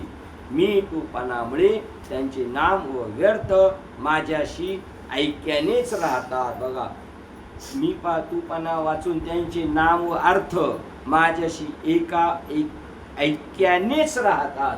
त्यांचं नाव सुद्धा जरी वेगळं असलं तरी ते कोण आहेत, माझ्याशी एक रूप आहे.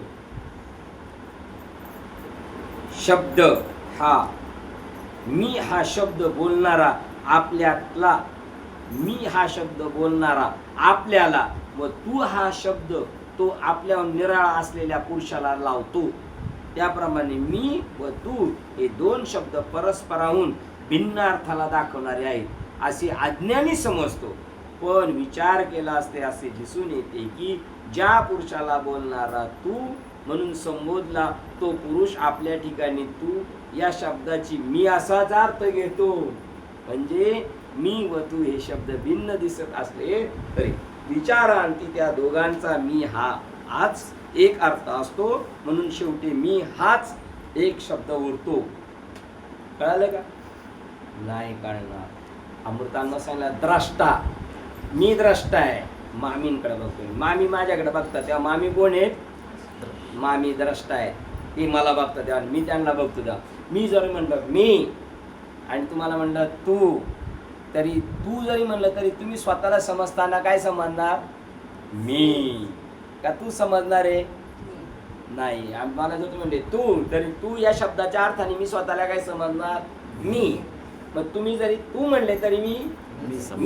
आणि तुम्ही जेव्हा म्हणता मी तेव्हा सुद्धा तुम्ही कोण आहे, मी. तुम्ही मी आणि मी हे दोन मी झाले ना, एक मी झाला. काय किती गुढार्थ आहे. परत एकदा वाच. कुठे होतो साहेब, कोणत्या पानावर होतो, 56 क्रमांक. पान पलटी झालं बघा, पलटी झालं ना पान. हवेने उडलं, हवेने उडलं. मला वाटतं तुमच्याकडे 55 57 चालू आहे. हा, त्याच्या खाली चालू सगळ्यांचे एकत्र आहे. 56 आणि 57 दोन्ही मिळून अर्थ. बघा, मी हा शब्द बोलणारा आपल्याला स्वतःला काय समजतो, मी. आणि तू हा शब्द तो आपल्यावर निराळा असलेल्या पुरुषाला लावतो. तू त्याला तू ज्याला म्हणलंय तो सुद्धा स्वतःला तू नाही म्हणत, स्वतःला काय म्हणतो, मी. आणि मी म्हणणारा सुद्धा मी आणि तो तू म्हणणारा त्याला जरी मी तू म्हणलो तरी तो कोण आहे? मी आहे. आणि मी सुद्धा मी आहे. तसं ना याप्रमाणे मी व तू हे दोन शब्द परस्पर भिन्नार्थाला दाखवणारे आहेत असे अज्ञानी समजतो. पण ज्ञानी काय समजतो?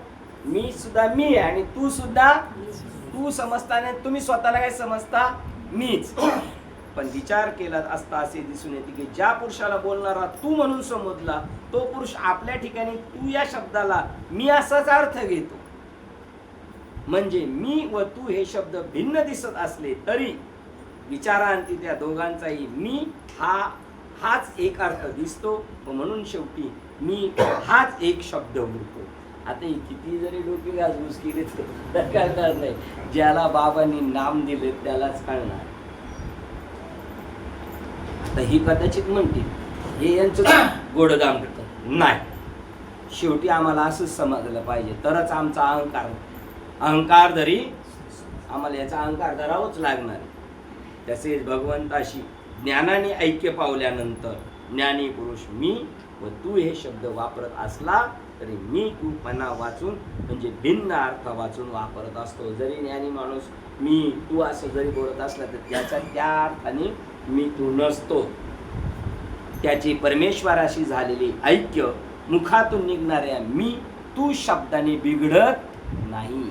त्याच्या अंतःकरणात सर्व शब्दाचा अर्थ एक परमात्माच होऊन राहतो. सर्व शब्द ही एका परमेश्वर शब्दात मिळून जातात. बघा आता सगळे शब्द एका परमेश्वर हाही एक शब्द आहे त्याच्यामध्ये ते विलीन म्हणजे त्याच्या अंतःकरणात शब्दांचे भिन्नत्व राहत नाही असा भाव आहे. कंटाळा नाही ना आला तुम्हाला?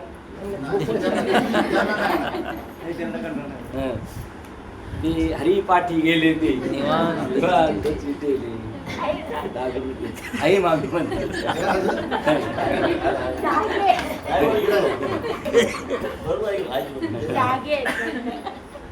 बघा इथं सुद्धा आत्मज्ञान आलं. जरी आपण त्यांच्या संबंधाने बोलत होत आपण बोललो का ते झोपले पण ते कसे जागे आणि ते झोपले होते हे आपल्याला काय करत होते? खोटं दाखवत होते. काय खरं झोपले होते? नाही. या कारणामुळे जेव्हा पुन्हा कल्पारंभी सृष्टी उत्पन्न होते त्या सृष्टीत देखील त्याला उत्पन्न व्हावी लागत नाही. असं जर पळून घेतलं तर जग निर्माण झालं तरी हा निर्माण होणार. व कल्पांच्या आरंभी उत्पन्न होणाऱ्या सृष्टीत शरीर धारण करून ज्यांना उत्पन्न व्हावे लागत नाही व शेवटी प्रलयात ते कसे मरणार? त्यांना जन्मच नाही पुन्हा आणि पुन्हा जन्म नाही त्यापेक्षा आताही ते मरणार नाही. या नाव अमर हा अमर. म्हणून अर्जुना या ज्ञानाचा आश्रय करून जे मद्रू झाले या ज्ञानाचा आश्रय करून काय झाले? माझ्या स्वरूपासारखे झाले ते जन्मरहित होतात. याप्रमाणे भगवंतानी आवडीने व तशीच अर्जुनाला गोडी लागावी म्हणून आत्मज्ञानाच्या थोरवीचे वर्णन केले. तेव्हा भगवंताचे बोलणे ऐकल्यावर अर्जुनाची निराळी स्थिती झाली. त्याच्या सर्वांगाच्या ठिकाणी कान निघून तो नखशिकांत अवधानाने व्यापला गेला. अर्जुनाला देवाने ही सुरुवात पहिली 1-2 श्लोक काय केले? गोडी लावायला सुरुवात केली. नमुना दिला नमुना. मग तसा अर्जुन कसा झाला? सावध झाला. आता आपण कसे सावध झालोय त्याप्रमाणे या फुटणाऱ्या प्रेम पाण्याप्रमाणे असलेले ते भगवंताचे निरूपण भगवंताप्रमाणे अमर्याद असल्यामुळे जे आकाशाने वेटाळता बोलता येऊ शकत नाही ते तो अर्जुन ग्रहण करू लागला. बघा ते व्याप्त नाही येत पण तरी पण तो फटाफट सगळं आत्मसात करू लागला. मग भगवान म्हणाले हे बुद्धीच्या स्वामी अर्जुना. बघा अर्जुनाला देव काय म्हणतात? हे बुद्धीच्या स्वामी म्हणजे बुद्धीचा कोण आहेस तू?